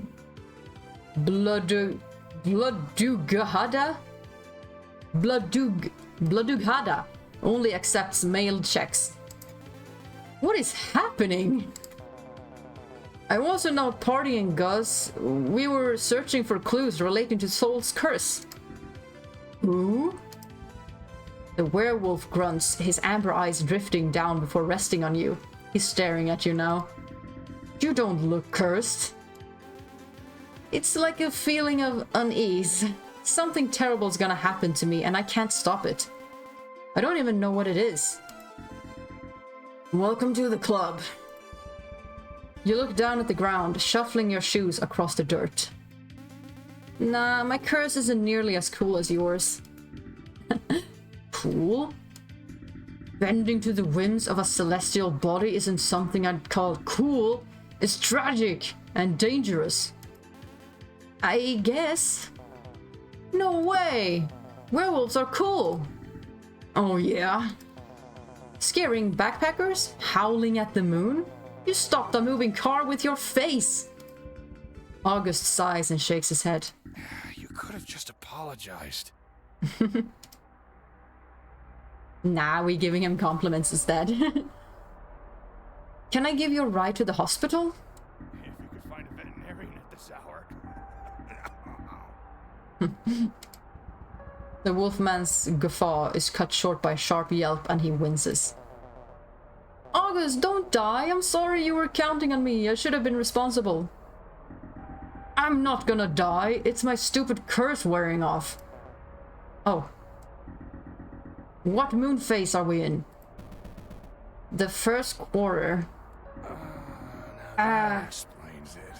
Yeah, that explains it. Explains what? August's monstrous form begins to waver as he starts to trudge off, leaving him teetering forward before dropping to one knee. Boink! He takes a sharp breath before collapsing onto the ground, totally unconscious. You know absolutely nothing about cryptid care, and aren't sure how to help. Should we take him to a hospital? Does Longhope have a hospital? They have gas station sushi, so they have to have hospitals, right? Yeah. You want nothing but to faceplant into bed and never speak of this again. Well. He back. While you losers were busy fighting, I called emergency services. Some cab from Hocus Health Center and potions should be here any minute. I suppose that answers your question of the state of healthcare in the cryptid world. Really? Hey, someone's gotta be the responsible adult around here. Thanks, Mike. Yeah, whatever. Jamie turns towards the ghost and smiles awkwardly. That's a big smile. Madhouse scowls in response. You were a formidable foe, Madhouse Mike. I was wrong. It was wrong of me to attack you in your current state, considering the unfair advantage. Oh, bonehead, you cheeky devil. Maybe wait until we're out of a moving vehicle next time. Just a thought. So please let me fix this. Well, we'll worry about it tomorrow. Is the scary dogman dead? No, August is still breathing, just blacked out. Oh. Swerving down the road, a jet black SUV decorated in streaks of white skids to a stop. In streaks of white, skids to a stop next to the party. A pair of red lights flashing. Hey. You were supposed to call an ambulance, not a funeral coach. We can't afford to be picky. Out of the way! The driver door opens and a stark white raven flutters onto the scene, a huge muscled cryptid dressed in a grey jumpsuit trailing close behind. Oh, it's a white raven, so cute. Come on, get him in the cabin. Was that bird driving? We're short-staffed. Ah. The tall cryptid reaches into his jumpsuit and pulls out a pen and clipboard. Looks like he passed out from exhaustion. Ah, werewolves with their invisibility complex. We'll get him patched up. What about the police reports? Do cryptids have insurances? Who do I talk to about this?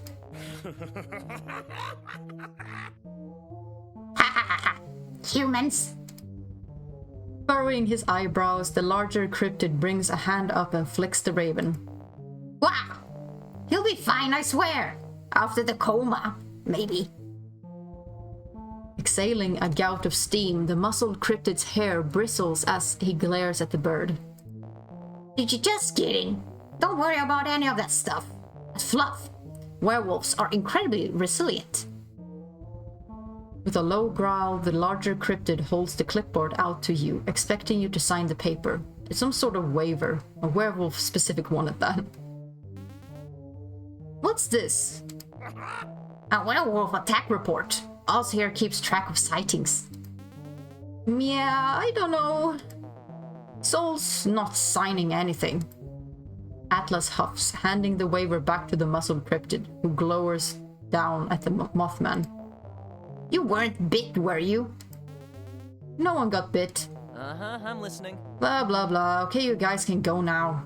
Listen here. Was that the crow or the dude? Hey, bud, we're just doing our job. Let's go, Oz. With a nod and a flit of his wings, the raven swoops back to the ambulance. Oh, you're called Oz. Scooping August's unconscious form up off the ground, Oz carries him away to the midnight cab. Maybe one of us should have stayed with August. Atlas watches as the SUV roars to life and veers away. You okay to drive? No, totally. Let me just rest my eyes, standing up. We should get her home. In a blink, you're being carried to the backseat of your car by Jamie. With another, you're on the road as Atlas snoozes in the passenger seat and Jamie drives quietly. Nodding off in the backseat, you hold Taro in your arms and blink awake as you see the car slow to a stop in the parking lot. You stifle a yawn and carry your cat up the stairs, leading the three cryptids into your suit. Before fully succumbing to sleep, you look over the side of your bed. Atlas is on the floor of your bedside, resting on a couch, cushion, mattress, and a throw blanket. The lights flicker off, and you catch a glimpse of Jamie quietly closing your bedroom door. Oh. Lying on the bed of your childhood home, you grip at the Polaroid camera in your hands. Tonight you're finally going to catch that monster on tape. Am I dreaming? I think I'm dreaming. You scoot towards the window and peek through the blinds, angling your flashlight through the glass. The backyard is empty, not even your neighbor's cat is outside, yowling on the fence. With a sigh, you lower your camera and close your eyes. Maybe it was all a dream. You snap awake at the sound of knocking against your window, leaving you scrambling for your camera. Oh my gosh! Knock knock. You fumble with the camera and yank the window blinds open, a pair of massive red eyes gazing back at you. Oh, is this how we met Atlas? You've never seen anything like this before. Now's your chance. Yeah, yes, absolutely. Seize this once in a lifetime opportunity. Flash! You take the photo, leaving the creature squealing and tumbling from the window, blinded by the flash. Success! You silently fist bump the air and peer through the window, trying to see where the creature had gone. Sliding the window open, you hear a squeaky voice coming from the bushes below. Some words are just... Ow! Why would you do that? Oh. You can talk? Yeah, I can talk. I'm not some sort of boogeyman. Why were you peeking through my window? You left your lights on.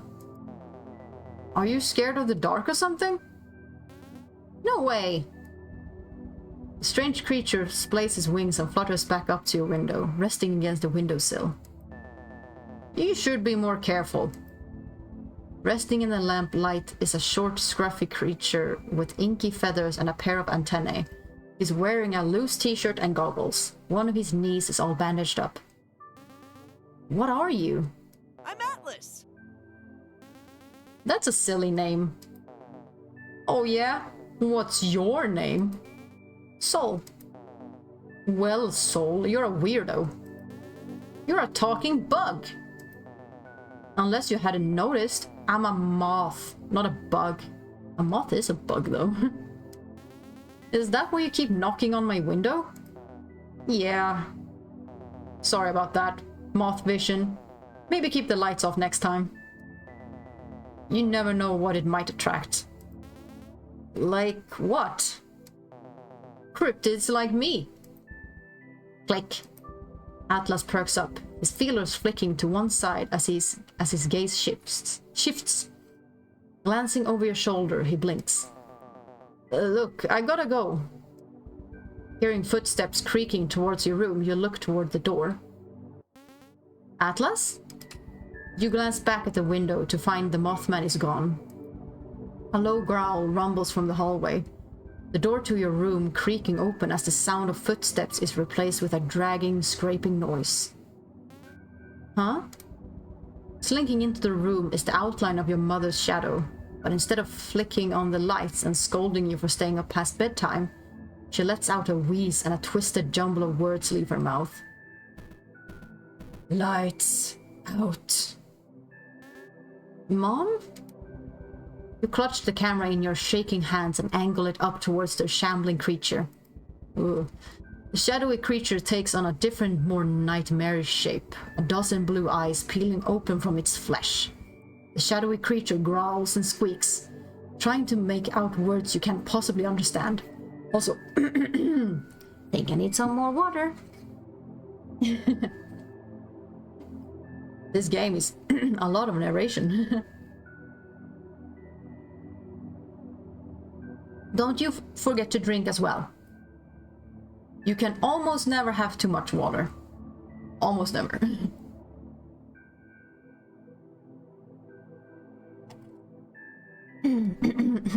Okie dokie. You've never seen anything like this before. Now's your chance. I'm scared. Mom? You clutch the camera in your shaking hands, angling it up towards the shambling creature.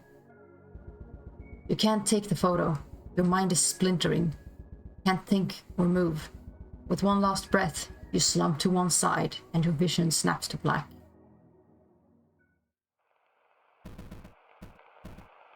What does its Unxella?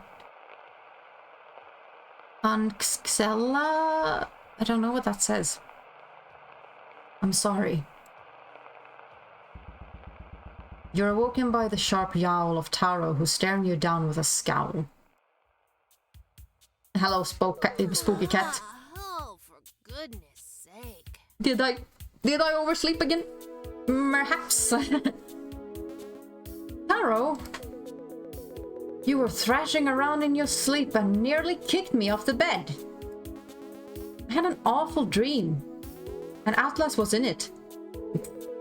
Yeesh, that does sound awful. Are nightmares a common thing with you? Not since I moved out. You're exhausted and more than grumpy this morning.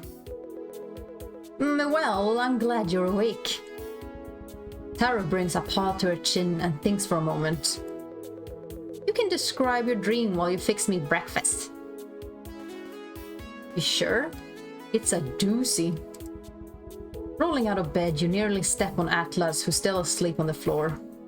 Oh, little Atlas sleep. Nah, he can sleep.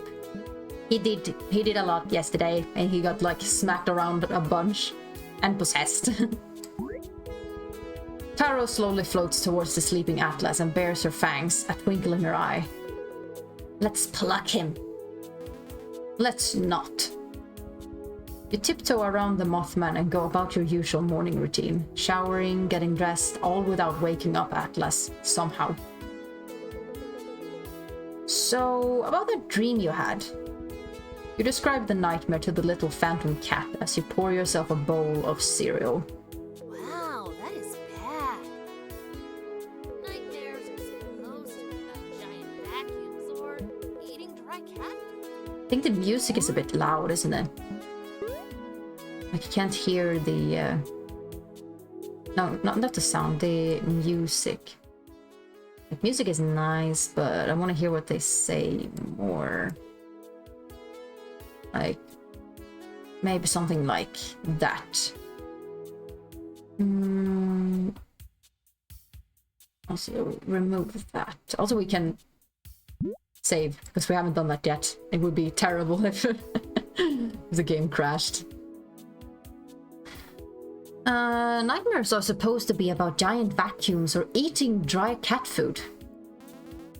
Dry cat food? Yes, brainless stuff. Nothing too scary. You need something to ward off these bad dreams. Yeah, with healthy diet and a regular sleeping schedule, I get it. Maybe I'm just stressed. No, silly. It sounds like your dreams are being invaded by an otherworldly force. Taro's gaze trails down and rests on your cell phone laying on the counter. You think Madhouse is causing this? Perhaps. You tap your phone and the screen flickers green. Hey, I'm a little helpless ghosty guy. Hello. See? Suspicious. That's just my voice. If you're so sure, why were you sneaking around last night? That was you digging around the pantry. I'm incorporeal. You think a plastic container can keep me out? That explains my food budget. Are you sure this cat's a ghost? Cause last I checked, ghosts don't eat. Have you ever tried? Plenty of times, but the pizza delivery guys never got past the barbed wire. Almost like they'd get murder-lated. Mike and Taro glare at each other. So, we know it's not Madhouse. Hey, if you need a good luck charm to scare off bad vibes, I could lend you my hat. Oh, that's oddly sweet of you. Not this hat, but the real one. Still, I know it means a lot to you. Did you die wearing that hat? That doesn't make it any less lucky. No one's gonna rob a grave for your stinky hat. Are you kidding? I'm an urban legend. That hat's gotta be worth a fortune. Even more now that I'm dead. I'm certain any charm would do. Where would I find something like that? I mean, I have a lucky feather, but this seems a little more extreme. You're gonna need some big magic. There's plenty of chic boutiques around here, full of shiny rocks and candles. I'm certain they have something to ward off these bad dreams. And like a dream catcher? Sounds like a solid excuse to go out. All that flowery junk is fake. If you want real magic, Edith's potion shop is just around the corner. She paid for an ad read once. Oh, like that sounds any better. It's worth a shot. Alright, we'll stop by Edith's. Sweet! What about Atlas? Shh, he'll be fine. Scooping up your keys and wallet, you stuff your things into your pockets and head out the door. Yeah, he'll be fine. Oh! Oh my god! Ah! Okay. Okay, this game is definitely... Oh, wait, I mean, a little bit in the way here. Like that. Chapter 1, the Leviathan Waltz. And also, look at his little pantaloons and his adorable feet. I love it when they make like Mothman very like bird-like. Like moths are cool too. Birds are cool, moths are cool. Mothman being both is cool. And this one is just cute. Let's get back over here. I think I'm soon gonna have to wrap things up, but we'll do a little bit more. Hope everyone is doing all right. Enjoying my stupid voices.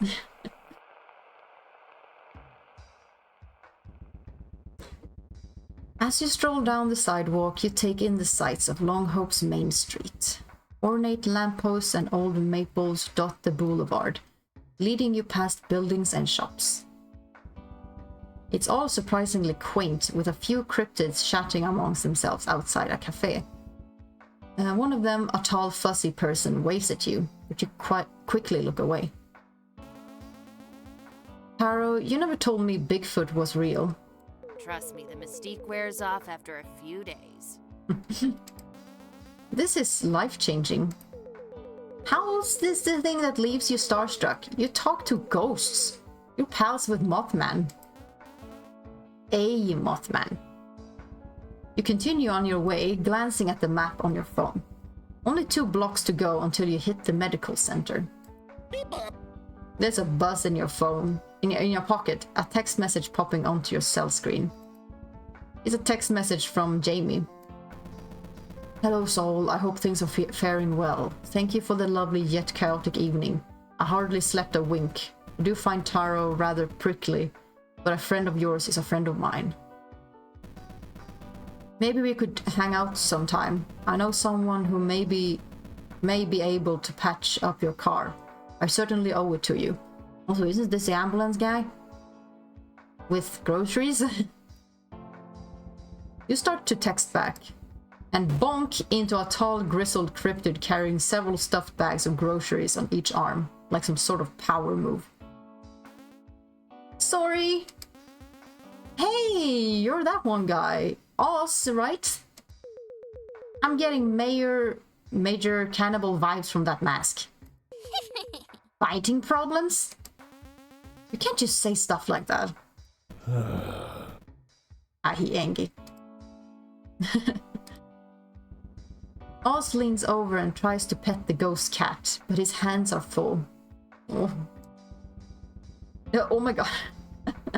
Determined, Oz shifts the groceries in his arms to free up one of his hands. He sets a bag down on the ground and stretches Taro's fuzzy face. Taro swats back with her claws and hisses. Taro, be nice. She doesn't normally scratch. This was an exception. Scooping up his groceries, Oz scrunches his bushy eyebrows and squints, trying to force some semblance of a smile, but it looks off. Yeah. You really don't know what to say. Oh shoot, speaking of groceries, I really got to meal prep. I've been living off coffee, peanut butter, and cereal all week. And now I've got to fix my car. How am I supposed to pay for that? Why are we zooming in on his face? She says that. Jamie says they know a guy, but can I really trust their judgment? Oz shrugs. I know he means well, but Atlas keeps leading me to dead ends. He just doesn't take stuff seriously. He poked a werewolf with a stick. You think August remembers what happened last night? Uh-huh. Let's hope not. Thanks for listening, Oz. Seems like I've got a lot on the brain. I've never actually seen a cryptid like you before. I mean, moths and ghosts are pretty self-explanatory, but what are you? I don't think that's a very, like, nice question to ask someone, like, what are you? How was Oz supposed to answer that? Oz steps off the sidewalk into a small empty lot. He grinds the heel of his boot into the ground and drags it through the dirt. It takes a moment before you realize he's spelling something. I guess he's mute. Like, it's not just doesn't want to talk. Howler. You think for a moment you're a vampire. Wait, what? Yes? Excuse my dear here. Obviously, you're a zombie werewolf. That doesn't make any sense. Also lets out a hoarse wheeze. So, which one was it? And walks off. So, well, he looked a little bit happy when she said the zombie werewolf, but is that even a thing? He seems nice. You follow Oz to the Hocus Health Center and Potions and enter to find an unexpectedly cozy atmosphere. As you walk through the shop, you admire the treasures and knickknacks decorating the stuffed shelves. Hello, anybody home? The front desk is empty, and Oz is nowhere to be found. Nowhere to be found. Where'd he go? Perhaps I can help. Hopping across the wood panel floor is a large stark white raven. Edith is caring for another patient and left me in charge. What do we have here? Who's this pasty white morsel? The name's Thursday, at your service. I take it you're looking for the Wolfman. He's resting in the east wing, through the breezeway. I'm certain he'd be happy to see you. August is here? There's no way you're ready for that conversation. Totally. Do you have any charms to ward off bad dreams? I've got a monster problem. Are you by any chance referring to the three-eyed cat? I'm not a monster. Ah, well, don't fret, tall one. I'm certain Edith can craft the perfect charm for that. You go on ahead and I'll let her know what's up. And I'll stay here, where it's safe. Very safe. You go on alone, trudging off to the next building. No big deal, you've talked to people before. For sure. You slow to a stop at the last room down the hallway. The room August is cooped up in. There's muffled yelling coming from the other side. Do you listen? Of course I do. Ah, it's a fail. Damn it.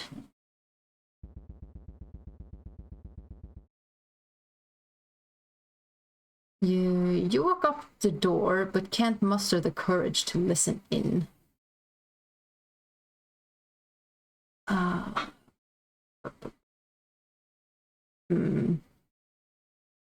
Just give me a second. I need to get a call. Sorry.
Okay, and we're back. Sorry for pausing a bit there, but let's get back to it. You walk up to the door, but can't muster the courage to listen in. Yeah, because I failed the roll. Dang. Aww.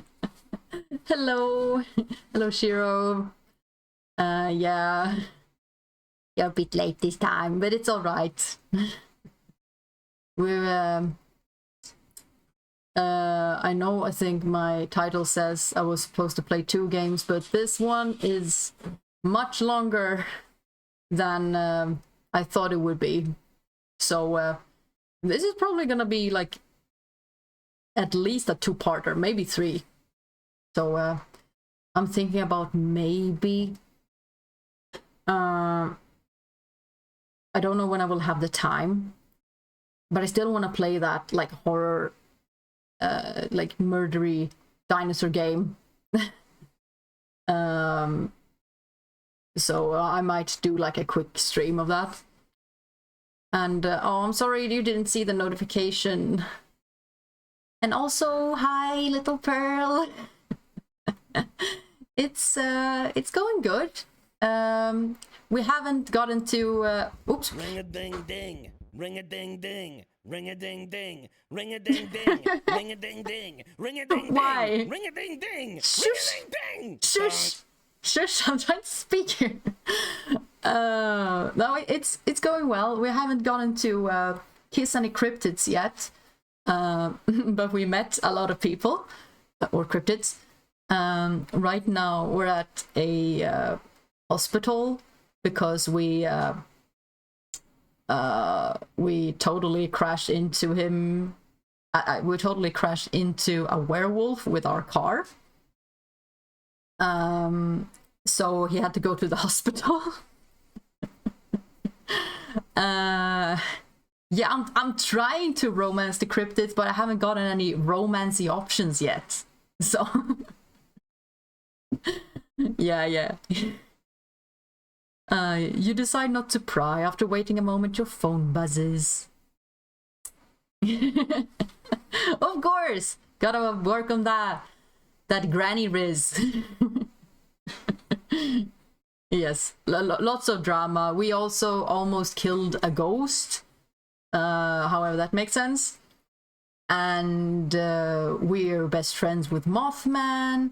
We're friends with a Jersey devil named Jamie who has a very hot temper and she hates ghosts. And yeah, it's been a very there's been very few escalators than this episode.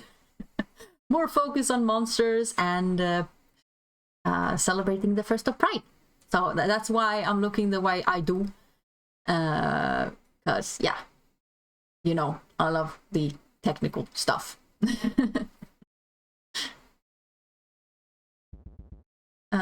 It's Atlas. Yeah, this is a Mothman, dude. So yeah, sadly no dinosaurs today, but I guess like I've done dinosaurs the last 6 streams. I tried doing the roller coaster one last time, but yeah, Shiro, you know how that went. And if you watched like my last VOD, yeah, you know that too. It's Atlas, thank God, some semblance of familiarity. Hey. Have you seen a big guy with horns and huge chompers? Like I'm talking spiky. Hey, look who's finally up and at them. Oh yeah, we let him sleep in. This one's going well though. Yeah, well, Chiro, since you weren't at the beginning, can you really know if it went well? Well, I did prepare like 2 hours in advance, so nothing would be messing up. But yes, happy Pride to everyone. I did at first when I had planned this stream, I didn't know it would be like at the 1st of June. But when I saw it was, I was like, oh yeah, I gotta do something. It's something small.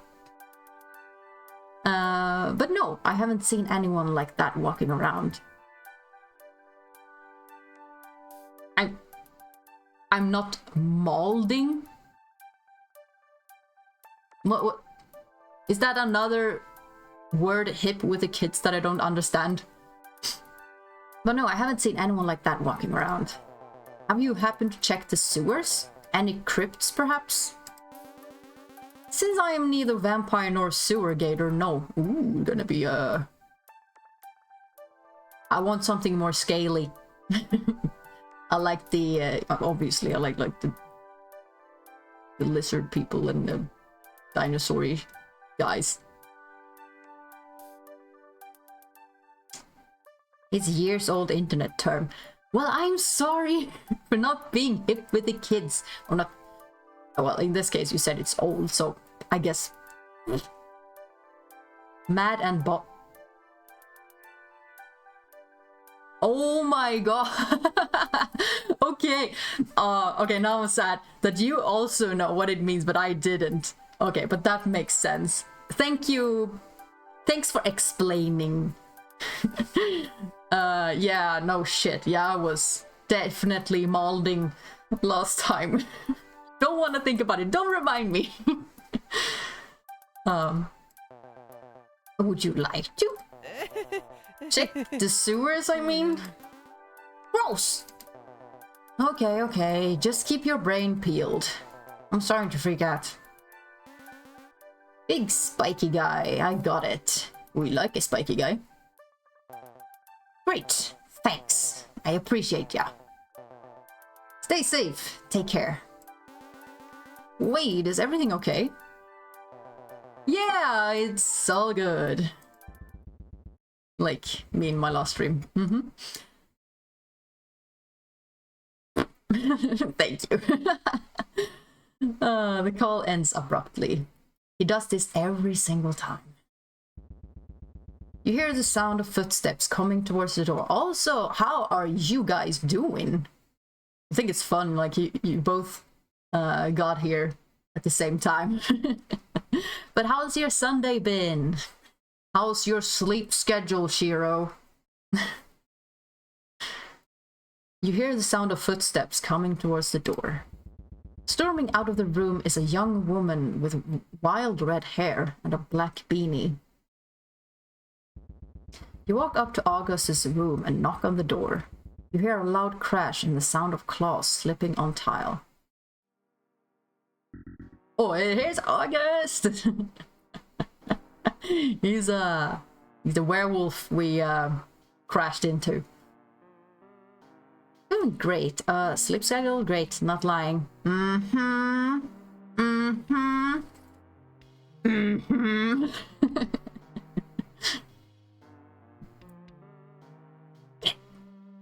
Gotta get good.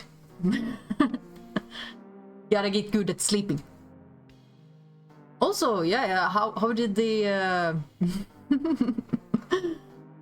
how did the LOL gaming turn out last time? Did you have fun, or was it just, yeah, a mess? Grr, you feel like you're interrupting something. Hey, I wanted to say hi and apologize for running you over. Hey, don't worry. You're right. Hey, don't worry. I was already a wreck. Oh damn. Yeah.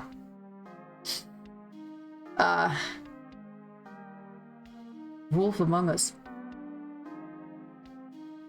A little bit. I don't quite remember what he looks like, but yeah. I think his mustache is really fancy. But yeah, I'm sorry about the game losing streak there.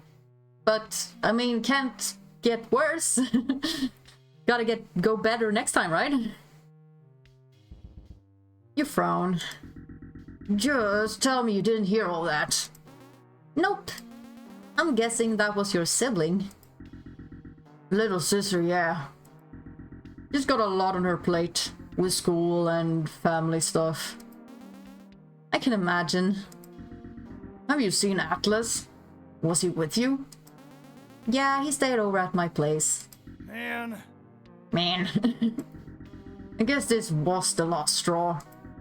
Especially after the Stroganoff incident. The what? You choose to keep that thought to yourself. Oh yeah, fucking crush them with the escalators, man. That'll show them. Atlas doesn't want to listen to me. What should I do? Okay, maybe this can be is this how we get to romance the cryptids?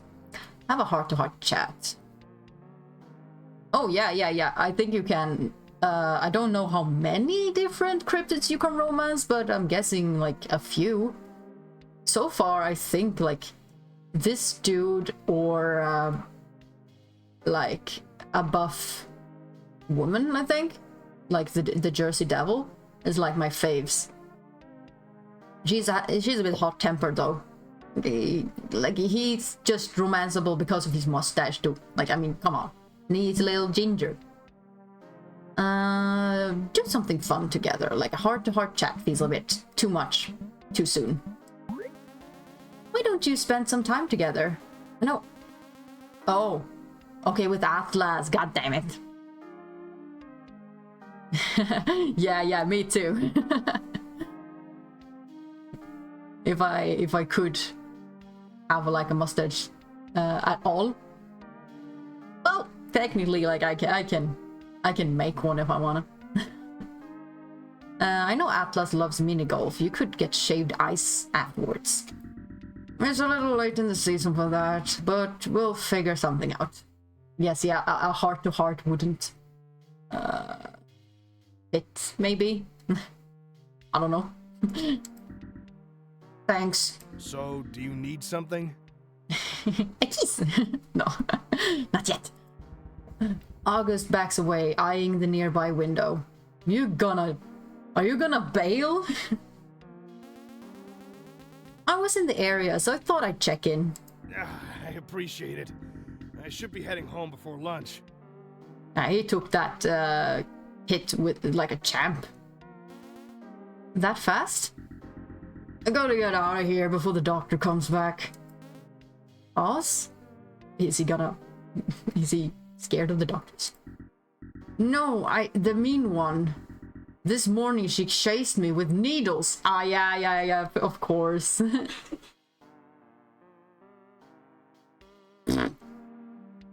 oh, right, yeah. Yeah, the voice acting is like, it's really nice. At least like it pops up every now and then. So you get more of a feeling of like how they talk and stuff, like even if you don't hear it all the time. Sounds like you have a lot to worry about. Nothing I can't handle. It seems you're both at an impasse, not sure what to say next. Okay. Let's talk with him some more. So you're a werewolf, huh? Gah, I knew you would ask. You weren't supposed to find out like this.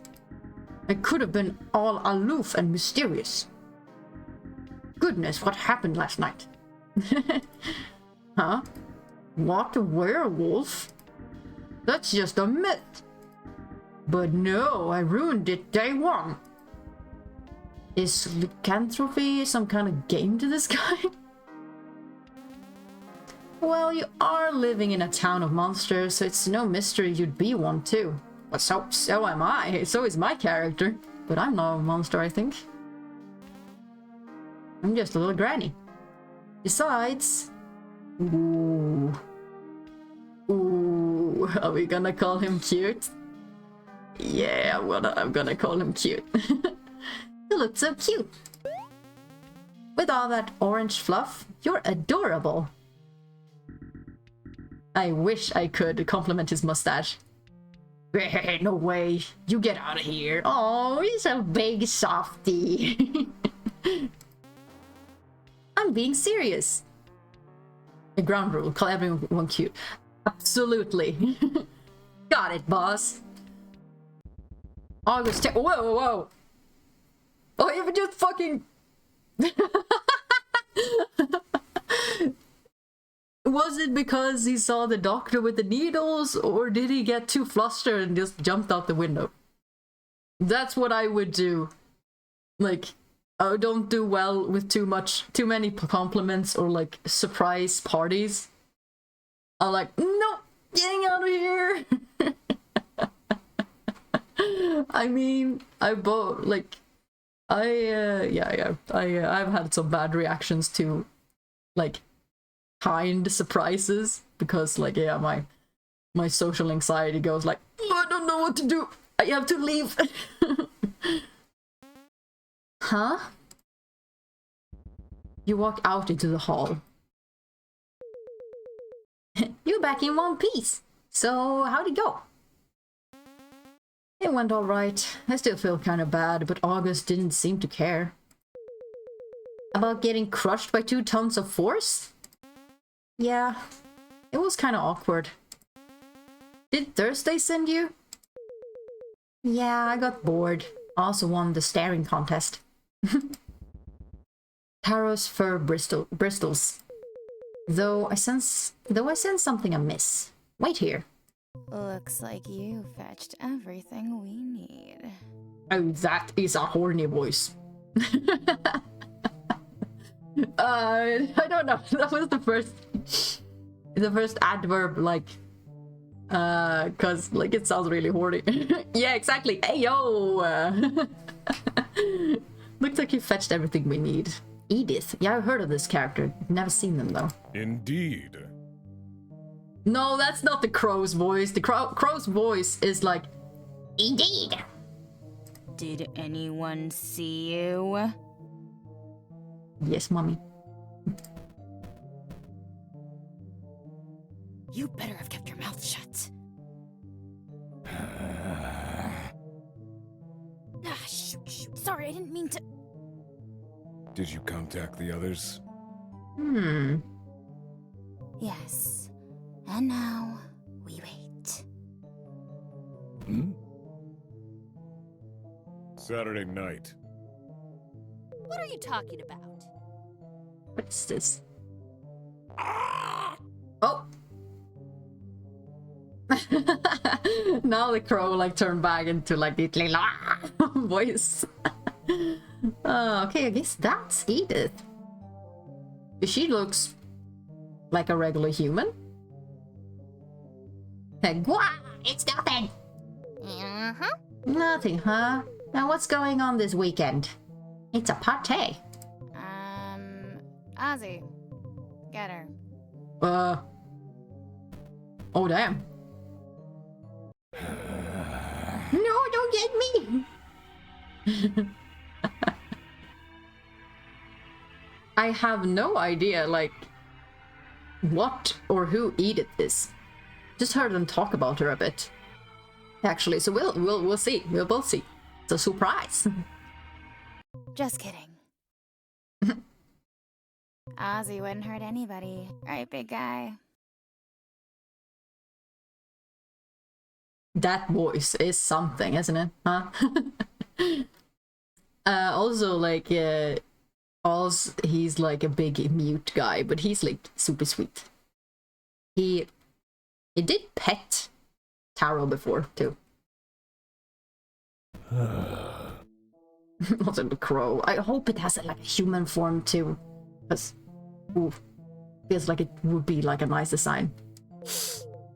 Whatever. You're all the worst. And I'm just slinking like, look. What are you doing? Yeah, he definitely just wants to pet the crow. Oz scrambles backwards as you approach. Howdy, human. You're the one who put the Wolfman in the hospital, huh? That's brutal. Not on purpose, it was a freak accident. No need to be bashful, I understand. This town must be awfully dangerous for a human. But as monsters are lurking around. What are you? Are you really a doctor? Oh right, yeah, she was the doctor that that they mentioned before. The ambulance that these guys picked up the werewolf we crashed into. I'm wearing the coat, aren't I? Anyway, I'm Edith, and this is my shop. I don't trust her.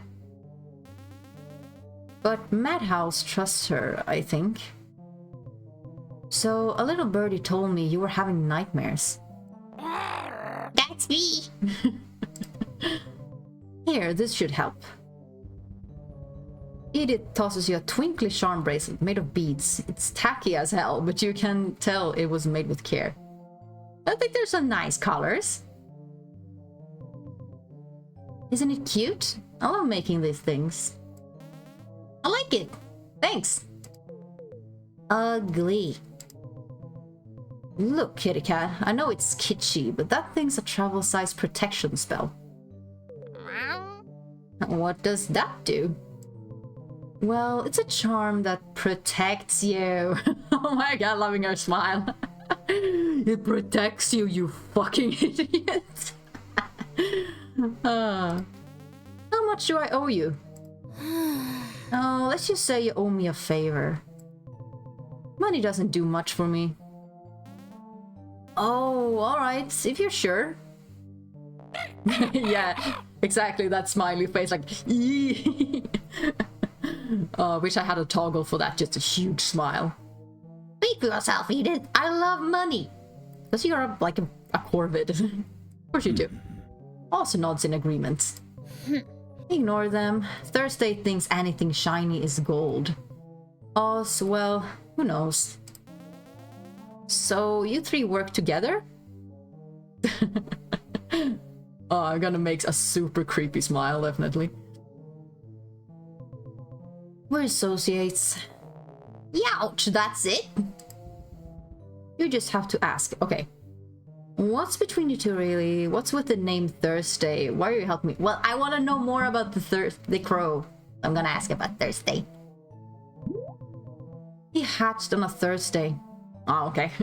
Oh, we had a rooster that hatched on the 1st of April. And we named him April too, so I can relate. I could have sworn it went deeper than that. Nope, you were 2 hours away from being a Friday. You're both terrible with names. Seriously though, you better get out of here. This is cutting into my lunch break.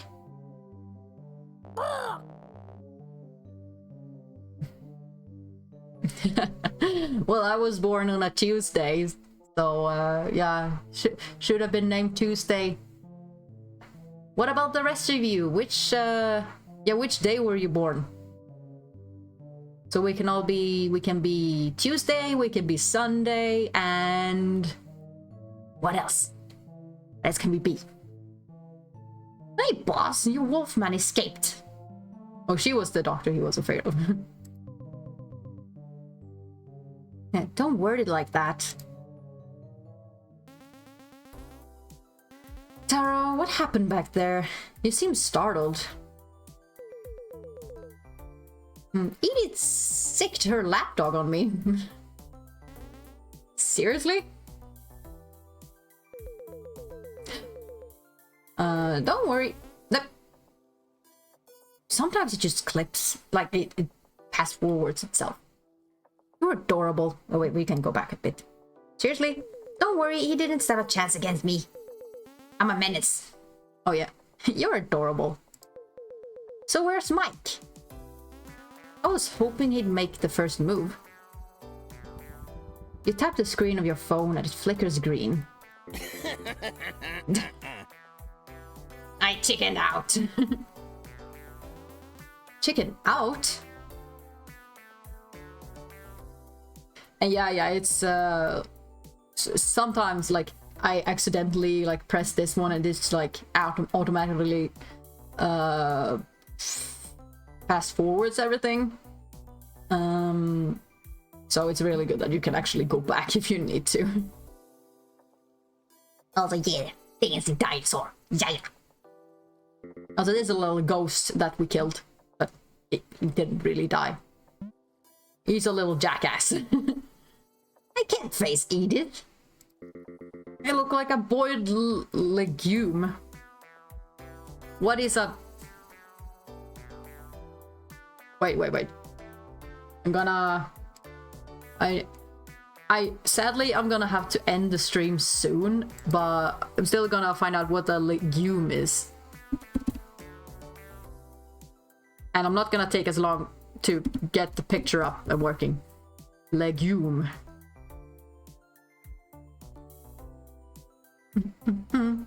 Oh, it's like some kind of beans. Apparently there's lots of different kinds of legumes, so it's just like imagine beans. Imagine beans instead of imagine dragons. I look like a boiled legume. Oh yeah, like a green bean. A boiled green bean. He does. Oh, don't say that. Would she even recognize you? Probably not. But forget it. Who cares? Relax, you just ditch your job. Change is bound to be scary. Also, he's like, he acts super cocky, but he's a little insecure guy. Why do you think I nap all the time? Because you're a cat. Uh-huh. No, it's because the world's exhausting. Relatable. Relatable. Green bean, green pea, gotta get them for my egg fried rice. Mmm. That does sound good. That does sound good. You'll figure things out. And no, you're not a boiled legume. You're a tennis ball. I don't know. What's better? Thanks. Also, I'd kill for some fried rice right now. Let's keep walking.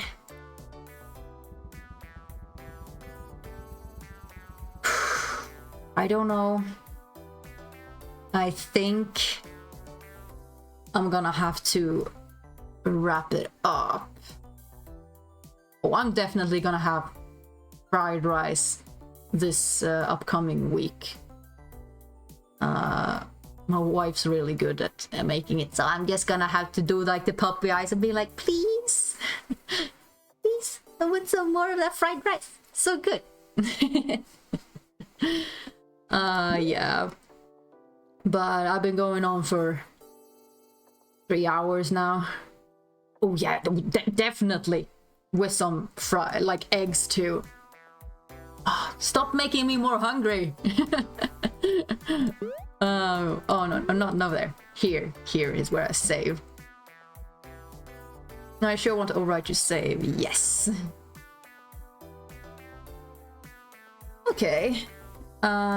Just because the music is a little bit loud, I'm gonna go over to here and shut that down. Yes. So, thank you for joining. Also, thank you, Pearl. Well, the schedule for next week, it's gonna be I think I'm only gonna have time for one small stream. Like I said, I really want to try the horror game that I planned, but yeah, this game turned out to be much longer than I thought. So it's gonna be like more parts of this, but I want to play the dinosaur game before I leave to Germany next week for a big con. So I'm probably also thank you, Adam, and you have a great rest of the day. Thanks for joining. So yeah, I'm going to Germany for a huge convention with friends and my wife. So I'm only gonna have time for one stream, and I think I'm gonna do it on Tuesday. Yeah, gonna do it on Tuesday, but I'm gonna work with the specifics and like make my schedule and share it on Twitter. And if I remember, updating it on Twitch as well. But yeah, I had a great time. Thank you so much for joining, and all of you have a great rest of the day, the evening, and yeah. Just take care, everyone. Remember to sleep properly, okay? Get some proper sleep. And good luck with everything. Also, don't forget to drink. Thank you, Adam. See you soon. And yeah. You all just stay awesome. And yeah, I hope to see you all in the next time. Also, Shiro, no.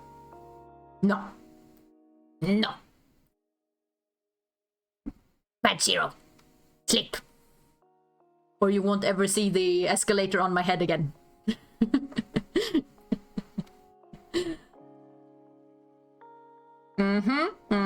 That is a real threat. Okay. Yeah, you all take care. And I'll see you next time. Oh, bye-bye.